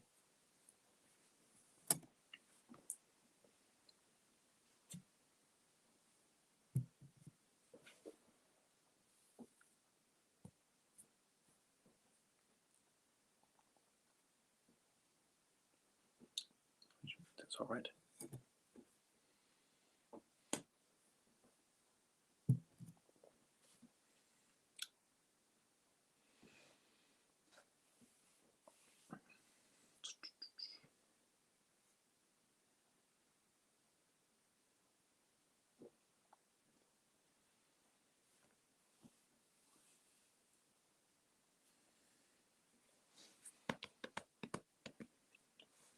They can create the speed on Blu-ray because HD is a worldwide standard and runs at the same frame rate as film. Okay.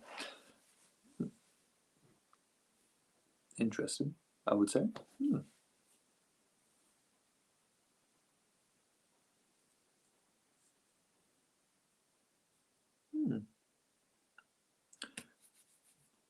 Yeah, I've got to say, actually, I'm just trying to think of Tom Head again.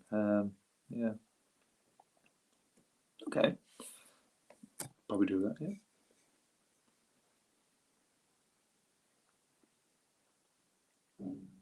So they would basically maybe easily do it or not, or will this again, if it's HD, or because it's part of HD or whatever, that sort of thing.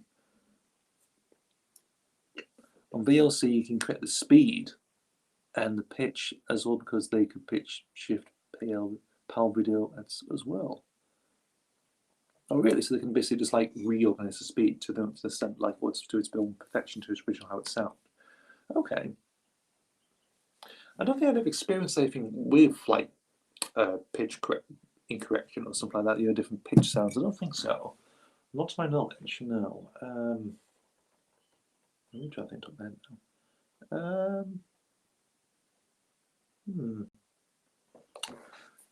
Don't know actually. Yeah, not too sure.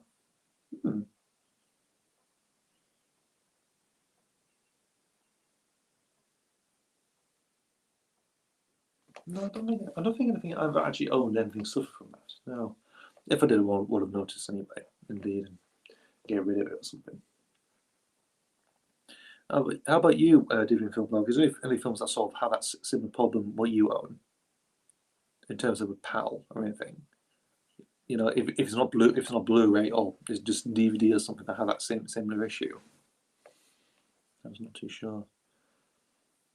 Because that's never been mentioned actually. Like it depends on picture quality. Really, it depends on how it's been distributed. Excuse me, and how it really is actually.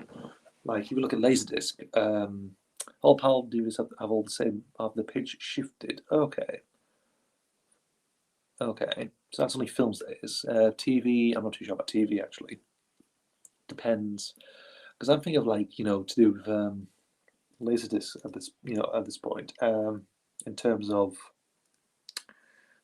distribution, like I think it depends on the how it is, how companies make it actually. To be honest, what's the distributor doing actually? So when the films runs faster than the voice, are high pitched. Yeah, is that rewind it forward? Is that what it is, or is it like does it glitch or something, or does it itself when in a machine or something? If a show was on film, if a show is on film, the same applies. Okay, right. Okay, and is that down? Is that down to like do? That's just like do the transfer really from like again from PAL really, or is it like do the disc as well? Like when it's transferred to a disc and duplicated how many thousand times, whatever, how many copies. Will that be like sort of one of the things? It doesn't glitch. It just runs faster than normal. Okay. Was it like just think of like doing it with a disc really, how it's pressed and everything, like how it's been manufactured. Do you think that might be one of the causes? Very much. Like it could be a faulty copies or anything like that. Depends how it's been made. Really, like it's the transfer hasn't gone properly well through or anything. Who knows?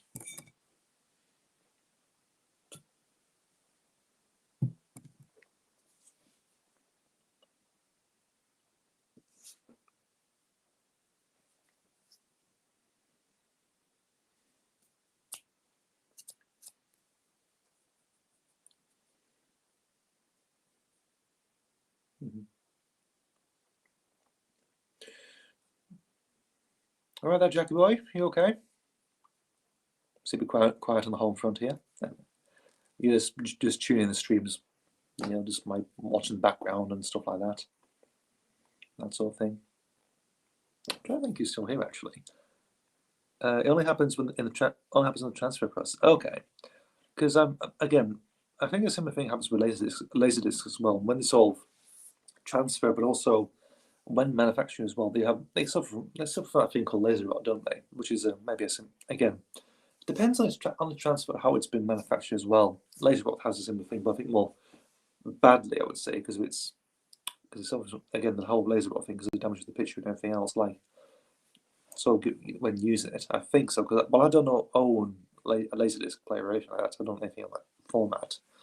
But it's something I've been told about, really, or been floated about the internet for a while, for many years. That sort of thing. There's no known.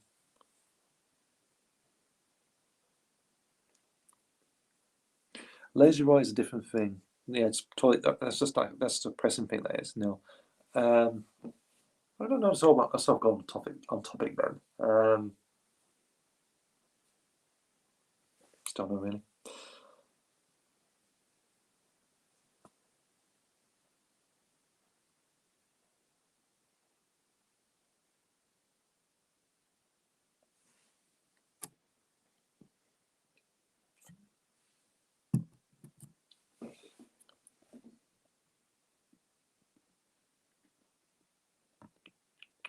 Drink a few things.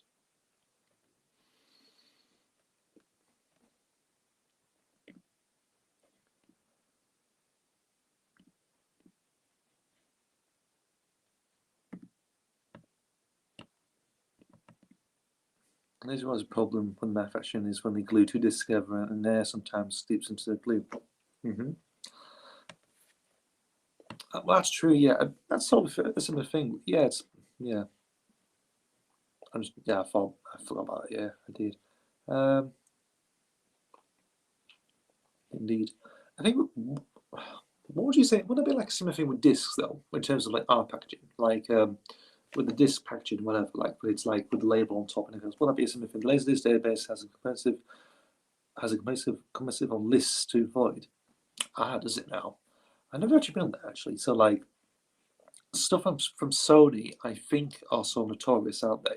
Sony manufactured stuff like Bad Boys and whatever. Someone told me about that actually. What's his name? Oliver Harper. If you've ever seen what he does, usually discs are made in the Sony DAC were prone to it. Okay. So that's one thing. Yeah, because he mentioned about that actually. So yeah, so stuff like that is sort of like definitely to avoid really. Yeah. I think the others have actually been alright. I've been fine actually. Just Sony's, I would say. The Sony pressings are some of the ones that are sort of not worth looking out for. Unless you're lucky, unless there's a clean batch out there, wherever it may be. Depends on sellers, really, I would say. Yes, I watch all of that. Yeah, he's pretty good actually. I used to subscribe to him many years, many years ago. But I don't know. I was thinking about just over stuff, moving on from other stuff really. But I still watch him from time to time. I do. He's many respecters really. I think I sort of tuned out when he was doing his documentary stuff. He was. like the In Search of Darkness, In Search of the Last Action Heroes, that sort of thing. You know what he was doing. Speaking of which, I'd probably like to give this little thing to bring out. What do you think caused the rift between him and Richard Duncan? Like when they did Valverde broadcasting afterwards. Like, what do you think happened? Actually, optical discs have always been prone to it. Just as so with the early CDs and game disc, really. That's interesting. I never actually probably not experienced something like that before. Oh, that's interesting. So it's like when you like make your I don't know, it's like trying to make your own CDs because I know there's something out there that you can do, like you make your own print or something, like glue it to like a burnt disc or something. I don't know. I have it somewhere, so I've had it for years, but I'm not sure how it still. I think how it still goes. Actually, I'm not entirely sure. It's been years. It's probably like the 90s or something, or 80s, 90s or something. I think probably one of those things. Most DVDs and Blu-rays on the market will 9% be by the time be fine. Good. So 99%, that's decent. That is. That's pretty good. So no real faults with them really. That's pretty good. Yeah,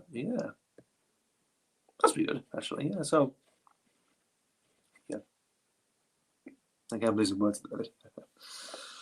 Oh, living off a bottle for a bit.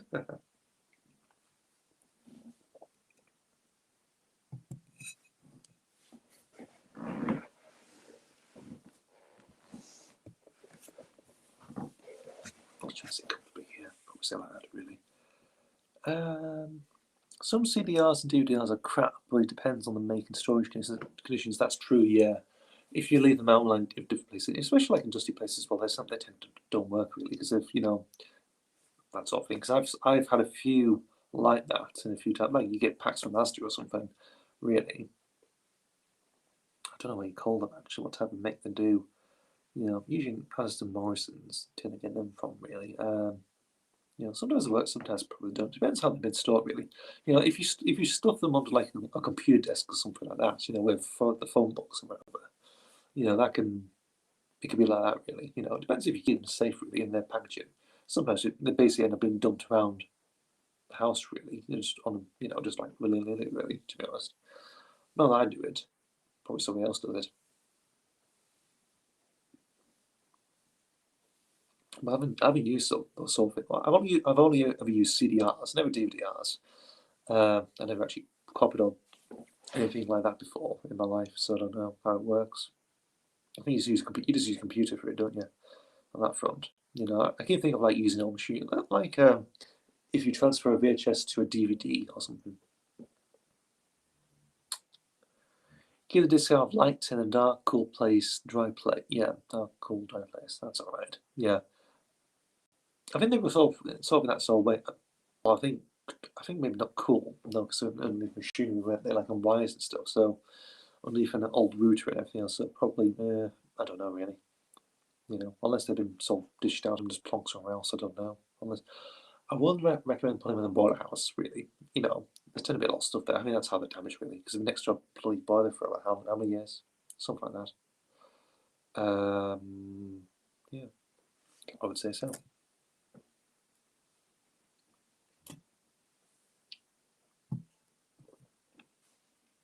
I made a few discs with unreleased Doctor Stories of Loose Cannon recalls. Oh, did you?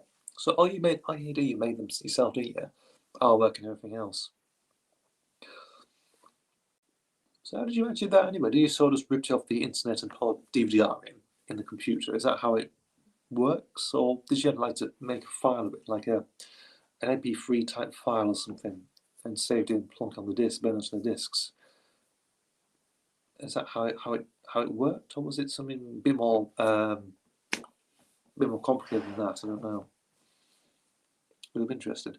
I'm pretty sure there's a version that I saw, like a loose cannon recon of Planet of Giants in Leeds. I saw years last year actually.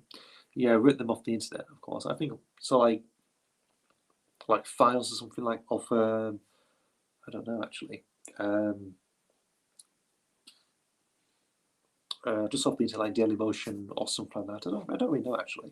Or they're like linked for here's a link. You can download these for free MP3 things, of course, and put them on a DVD-R or something.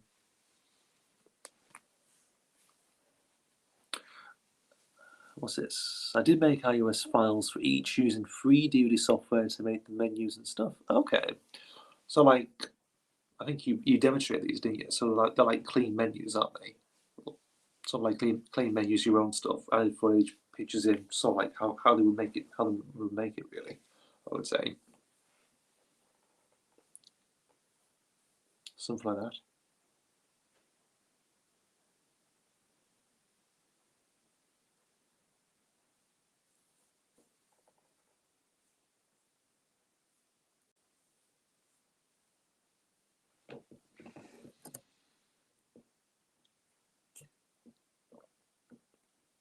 The DVD software I used to call as DVD styler. Okay, interesting.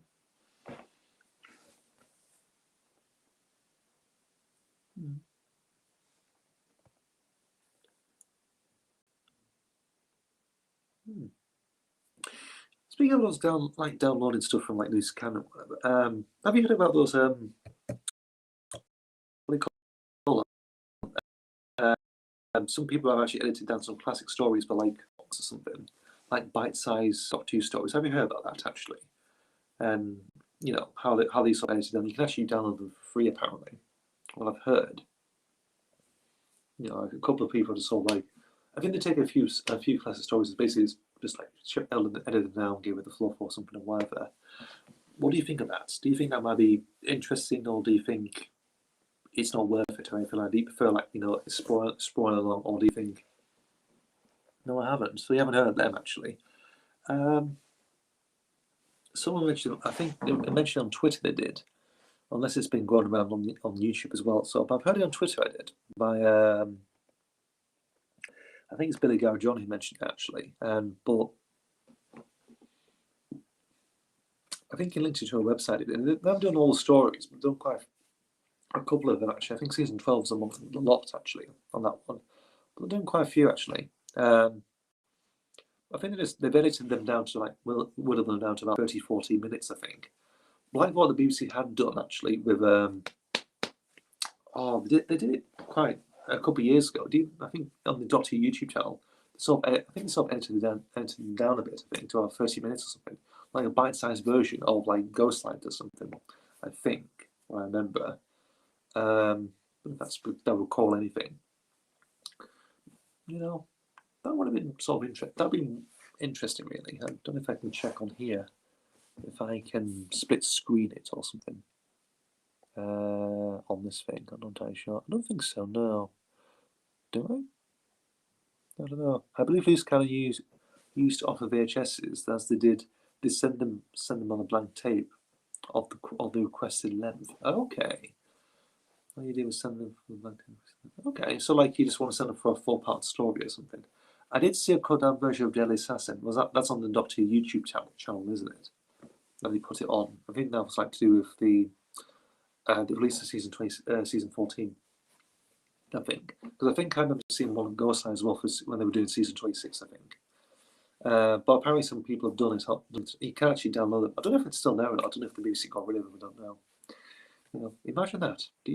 That would have been something like you used to get free DVDs back in newspapers back in the day in cardboard sleeves. I wonder if still, imagine if they still did that and actually did those edited versions, like a cut down version of a Doctor Who story like Deadly Assassin, and put it on a newspaper for free. It's like someone could be introduced to Doctor Who, but you don't get the full story. You get like an edited version of it. Like, you could probably broadcast it on like television, like as a new series or something. Imagine that. Imagine if the BBC did that. You can put it on like BBC Two or something. Plonk it on and see where it goes, or BBC One on like a Saturday or something, just to fill in the schedule. Really, that would have been something weird. Probably anger a lot of fans. Really, I would say, because I think that's what happened. Actually, I think that's what the BBC stopped doing. Them so cut down them versions again, Deadly Assassin as well, and probably just anger the fans really. But I don't think it might be the same people. That might be someone totally different. I don't know. Unless it is, I'm not entirely sure. They did that for the Sun once. They offered part 1 for some stories. They do. I actually do own them. Yes, I do. They've done 6 of them. They did 6 DVD releases. I remember it. I actually did get this one release from many years ago. 2006 they came out. So yeah, they only did put 1 episode on, didn't they? So in terms of part 1, what was it? For Hartnell, they did episode 2 of Dark's Master Plan from Lost in Time. Second episode 2 of Dark's Master Day of Armageddon. It is. Part 1 of the Faceless Ones, again from Lost in Time. Patrick Charlton, to represent Patrick Charlton. For John Pertwee, it was the first episode of Spirit from Space. Tom Baker, it was The Robot to Death. And Peter Davison, it was Earthshock. And then it was Christopher Eccleston with Rose. They didn't do any more. I'm surprised they didn't do for more, like for Colin Baker and Sylvester McCoy. Even with Paul Gann, they can probably just release a TV movie for free or something. I don't think newspapers do DVDs as much because the physical media is niche. Physical media is niche. I don't know, actually. Maybe. I don't know, because I think it is getting free. Mind you, you get a little rubbish sometimes with free DVDs, like with music compilations sometimes. The occasional Western or something thrown in or something. You do get something like that, really. You get some rubbish stuff, but you get some absolute gems as well. Just give me a second. All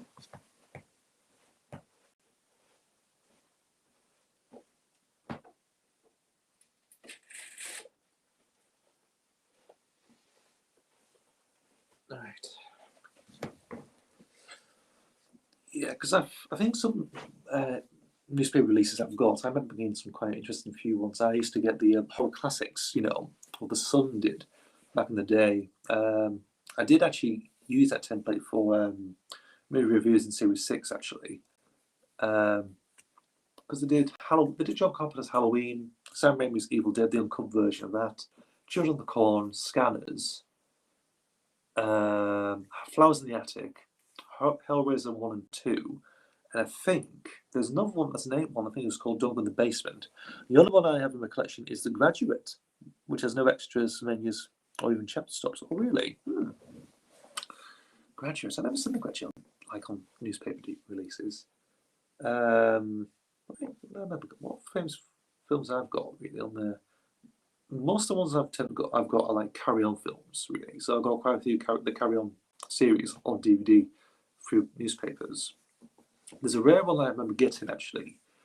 What was it? It's what was it? A disc with 3 sitcoms, 3 episodes of different sitcoms on it. What was it? One's got Bless His House on it. There's another one, I forgot what it's called now. I don't know if it's George and Mildred or something. And the other one's Men Behaving Badly. So they actually plonk different sitcoms, like a sitcom selection on there. I thought it was actually pretty interesting, actually, because I think it's the only sort of thing I remember for that run was Men Behaving Badly, which is the first episode of the second series, Gary and Tony, I think. I remember that. Also, what was the other one? They did have a range of Sun DVDs I remember as well. Well, 18 plus they were known as. What did they have on there? Bloody hell, it's been a long time since I checked out. Night of the Living Dead, Dawn of the Dead, the Debt Collector, which is like this film with Billy Connolly and what's his name? Bloody hell. That's Scottish actor. He was in Rebus, I think. He was a Scottish actor. I forgot his name now. Billy Connolly's in that. Well, the Debt Collector. There was The Bitch. My family owns quite a few pretty much Daily Mail releases because my family reads The Rag. Fair enough. My parents read The Sun, so that's what they've been reading The Sun for years. They're still buying The Sun anyway. Yeah, so most of those DVDs tend to come from there, really. Nothing else. What was it? Yeah, so Night of the Living Dead, Dawn of the Dead, The Debt Collector, and The Bitch, which was the one with John Collins in, based on his sister's book, I think. Gangster Number 1 with Paul Bettany and David Fairfeld. What else? Really Soon Bob 2, that was on there. The Crying Game, Neil Jones' The Crying Game, that was on there. I think that's about it, really. I don't know. I'm not sure about the other ones. I think that's about it, actually, on that little range. I did watch Flight of the Navigator on newspaper disc, and the quality almost looked like VHS. Was it just? It's not that bloody Cinema Club release that they decided to slap on, did they? Or anything like that. It could be actually. They probably again because I know it was released by Cinema Club years ago. That they could be easy, rip in bloody transfer off, aren't they? Really, from the VHS to a DVD. If it's an early release, that might be an early release actually. The Blu-ray is quite dirty transfer, but it was better. I think it depends how that transfer was, how the negatives were really kept. Really, I think, to be honest, that's the thing. Really, yeah, it may have been Cinema Club. But yeah, I think it might be actually because I think what I notice with Cinema Club sometimes it's when you look at the opening of it. I don't know if the opening comes up anymore. No, I think on DVD releases it doesn't. On original VHSs it doesn't. The Blu-ray is from second side. The film print is quite dirty, right? I think depends how it's handled, really. I think it could be. I never really seen Flight of the Navigator, so I can't really mention it really. So I don't know. But I think with Cinema Club releases, what I know about them is, I think back in the days when they first did VHS as well, they tend to say, it's better quality and everything else.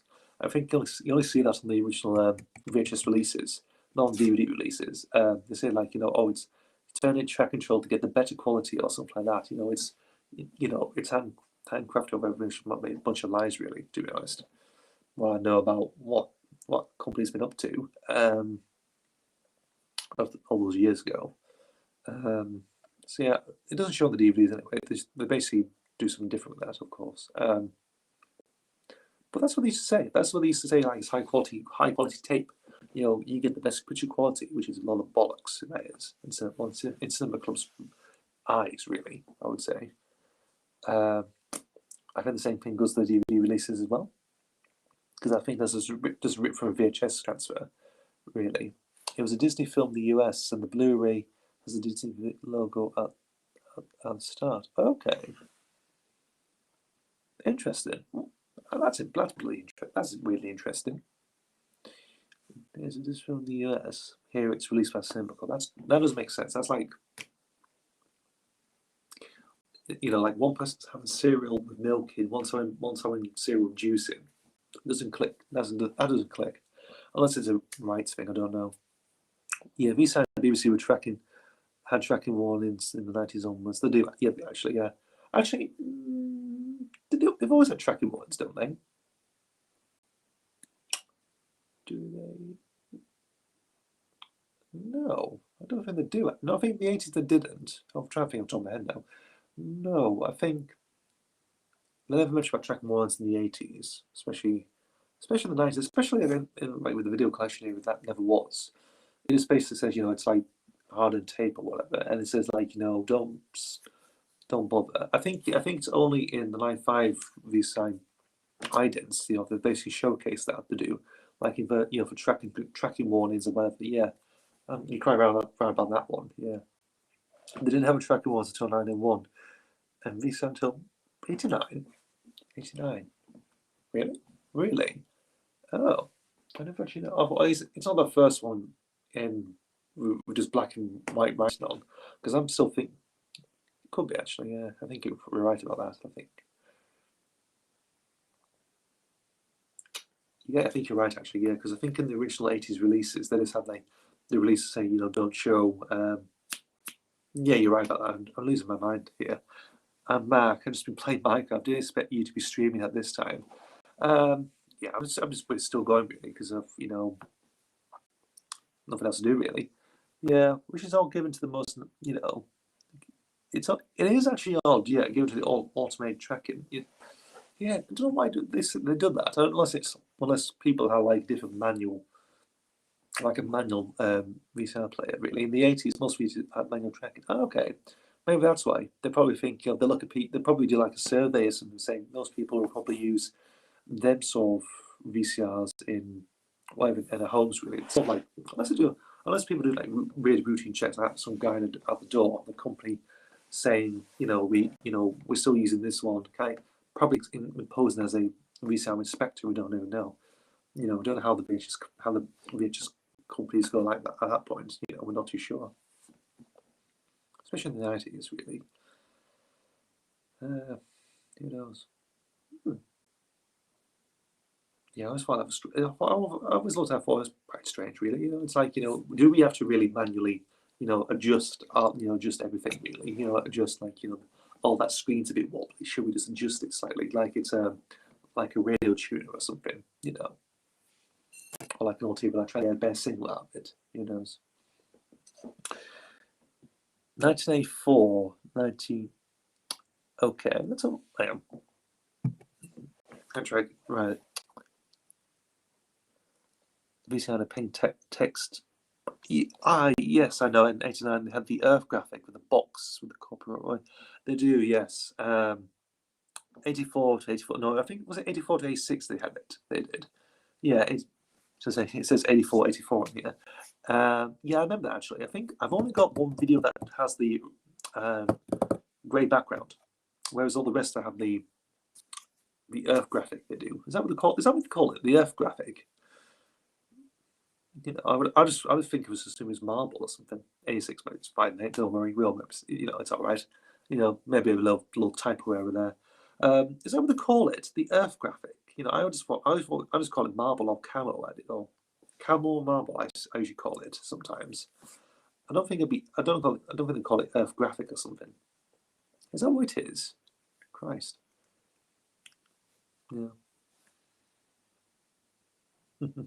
I've only just had, yeah, but I've only had like, do I know? Yeah, I've only got one video that does that actually, with the grey background really, but it doesn't have the ident on it, which is funny. I've got one of those videos that has only got the warning screen but no ident on it, which is strange. Actually, it's strange when watching a VCI tape from around 87, 88, skipping past the tracking warning and going to. Yeah, I've seen quite a few VHS who do that actually. Like, you know, you have the. It's like going backwards. It's like, well, sometimes you have like. I think the videos I've got where it looks like a grey Earth. Well, maybe it's all right, like a grey map or something. Fair enough. To me, I just think of like marble and camel. I do when I look at ident. I've seen quite a few VHS who do video collection stuff like that does that actually. You know, most the videos I've got tend to do, you know, the tracking shot screen first, then the warning screen in terms of like piracy and whatever, and then the ident. I never had anything like, you know, like, was it piracy screen first, then ident, then the copyright tracking tracking screen, whatever. Sometimes it can be backwards, like, you know, they have the ident and then bloody I'm trying to think again. So I think I was like going on again. You know, the ident first, then the piracy screen, then the tracking screen afterwards. I found it's strange. There might be a sequencing thing going on when disputed. Really, I don't know how it works though. I don't know how they managed to model it up. You know, that sort of thing. You know, even when they introduced VCI 995, that's never happened. You know, it's always been, you know, tracking. You know, the warning screen, tracking screen, and then ident. Whereas with video cache, it's all mixed around, isn't it? I don't know if that might be a disputed manufacturing thing or something, how they put them together. I'm not entirely sure how it works really. That must be a great mystery. There is. Most of mine are either tracking, copyright, ident, or copyright ident.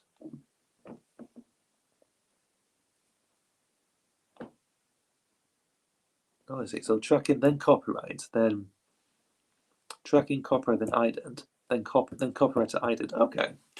So maybe a similar thing with man as well, actually. Whereas, actually, no. Let me think. Try thinking again. Actually, a couple of them actually do have tracking. Then then just goes into the program when it's on the tape, really. Whereas most of them have the tracking, copyright, and ident. Some of them just have the tracking and then no, I think tracking no, hold on. No, it's copyright then ident. Sometimes tracking then program, I think. It's been a long time since I've checked those VHSs out actually. For no, I think so. Yeah, I think that's how it works.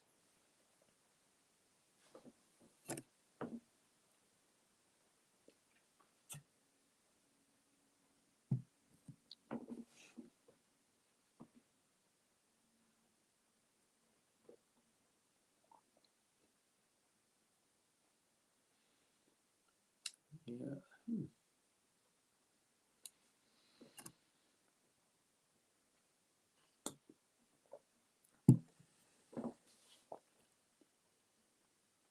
Something I was fascinated by in duplication house. What? Something I was fascinated by it. Duplication houses. You mean the ident itself? Is that what you mean? Was it something totally different? I don't know. If it is the ident, then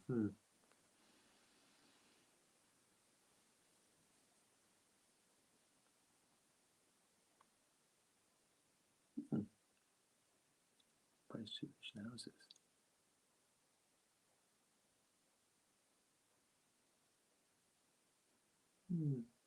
Could be. I don't know.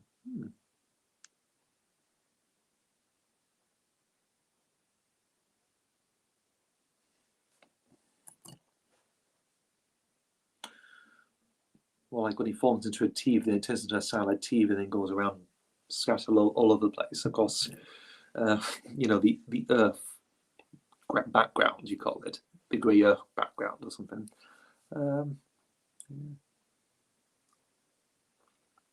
I do like the music actually. I think it's very good. Of its time. No, the houses in the distributors sent to the masters to make the copies for sale. Oh, okay. It's like houses in the distributors sent to the masters. Okay. Okay. Recently, I used a fair few. My copy of Moonlighting said video print duplication before the wearing. I mean the warning. Okay. Oh. I never knew that actually. I don't think some might. How do you know about that actually? Is it like on the end of on the wherever the point is? It's like what do you call it? We keep like bloody oh, I'm losing my mind now.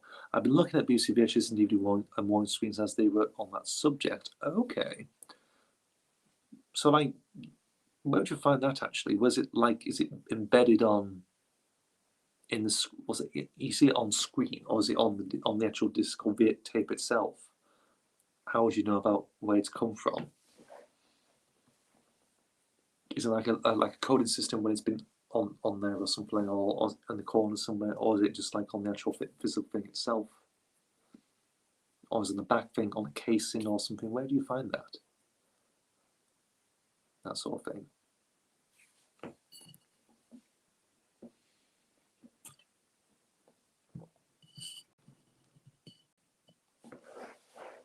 On the black screen before the promise. Okay, all right. I should really keep a lookout for that. Really, that's interesting. I never knew that. Ben Freeman's back, of course. Fun fact on videos released by BBC Educational Publishing, like the coincide ones, they were warning screens to talk about the videos being used in schools. Okay. And the screen of those type of videos would say this. And what was it going to say? That's what I want to know. So I did that. So they actually literally would say like, video print duplication beforehand, or was it like or did they say like in the code for like VD or something like that? VD 1140 or something. That's well. Or do they flat out say it in small print in the corner? That's I'm sort of interested now really.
What are we doing? On Moonlight, it goes to the back screen, and then video duplication in the bottom left-hand side. Then black screen, then the warning, and the video connection logo. Okay. We're going to bed now. Bye-bye. Okay. All right.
All right. Here we go.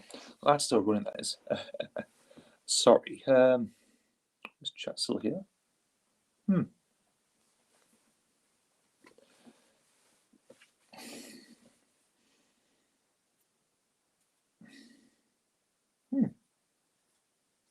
Everyone's still here. We've got 3 people still here. Yeah. Oh, that still works. Actually, I'm hoping still. Chat overlay. I think chat's all right. Actually, if anyone wants to speak now. Let's have a look.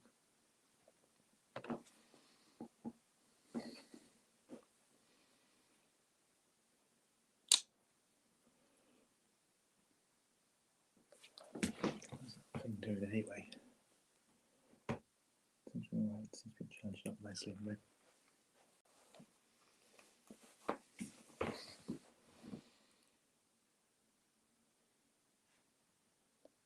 Just making sure that's all right.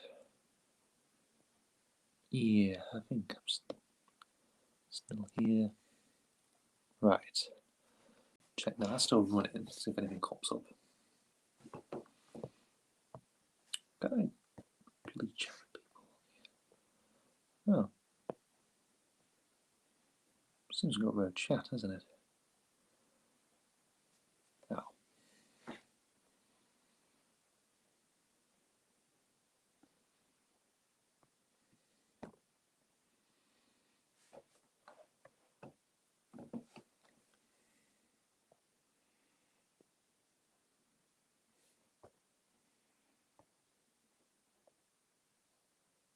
Chat overlay. Oh, I see. That's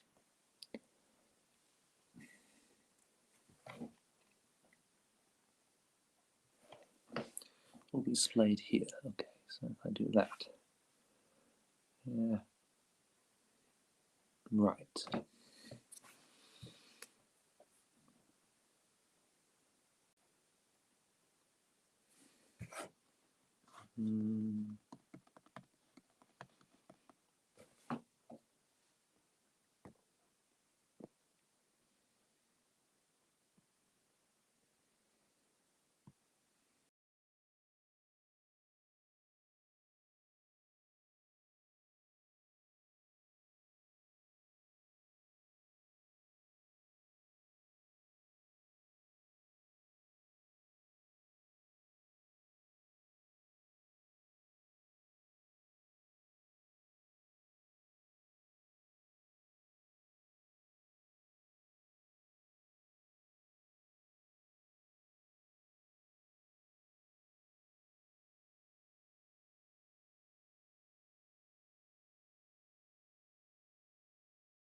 Right. Can everyone hear me now? Got some volume on here as well. I had to sort some out. Yep. Is that okay?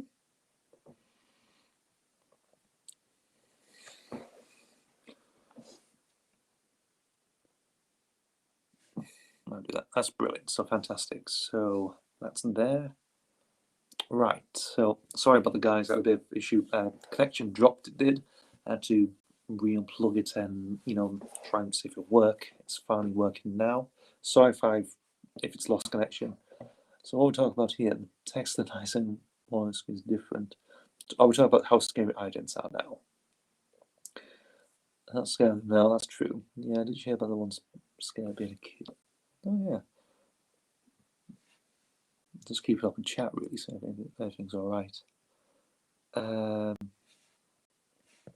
So yes, we're doing okay. That's fantastic. I'm making everything show us everything all right.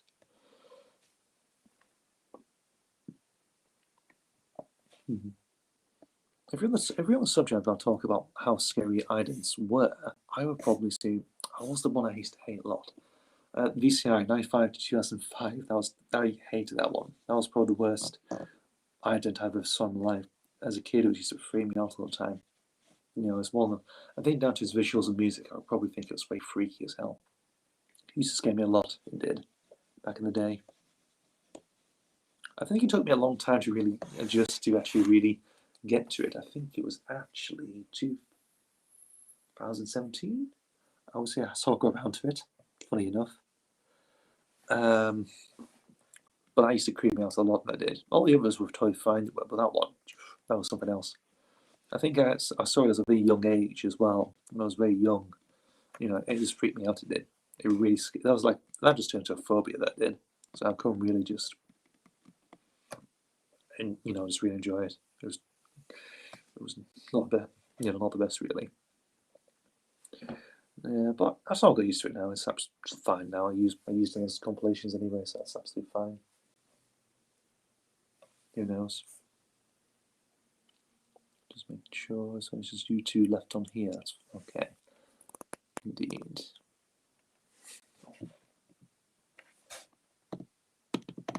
What's happening there? For some reason I can't show chat on here anyway. No, I don't need that. Ah.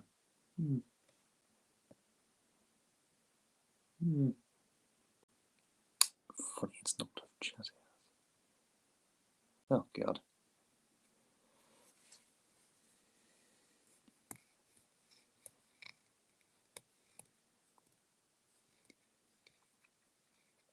I thought it's gone well. It's all gone swimmingly perfectly fine for a couple of hours. That's gone now. Jesus Christ.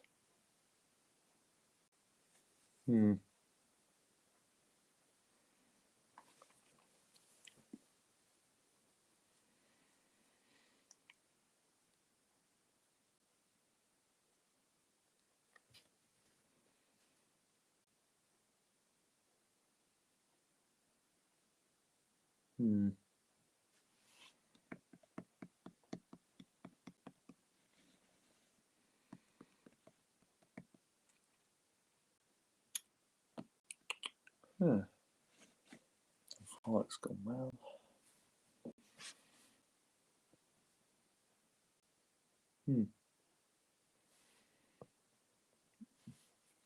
Right. What time now? Just on there. I'm not sure if anyone's gone back actually. Not too sure.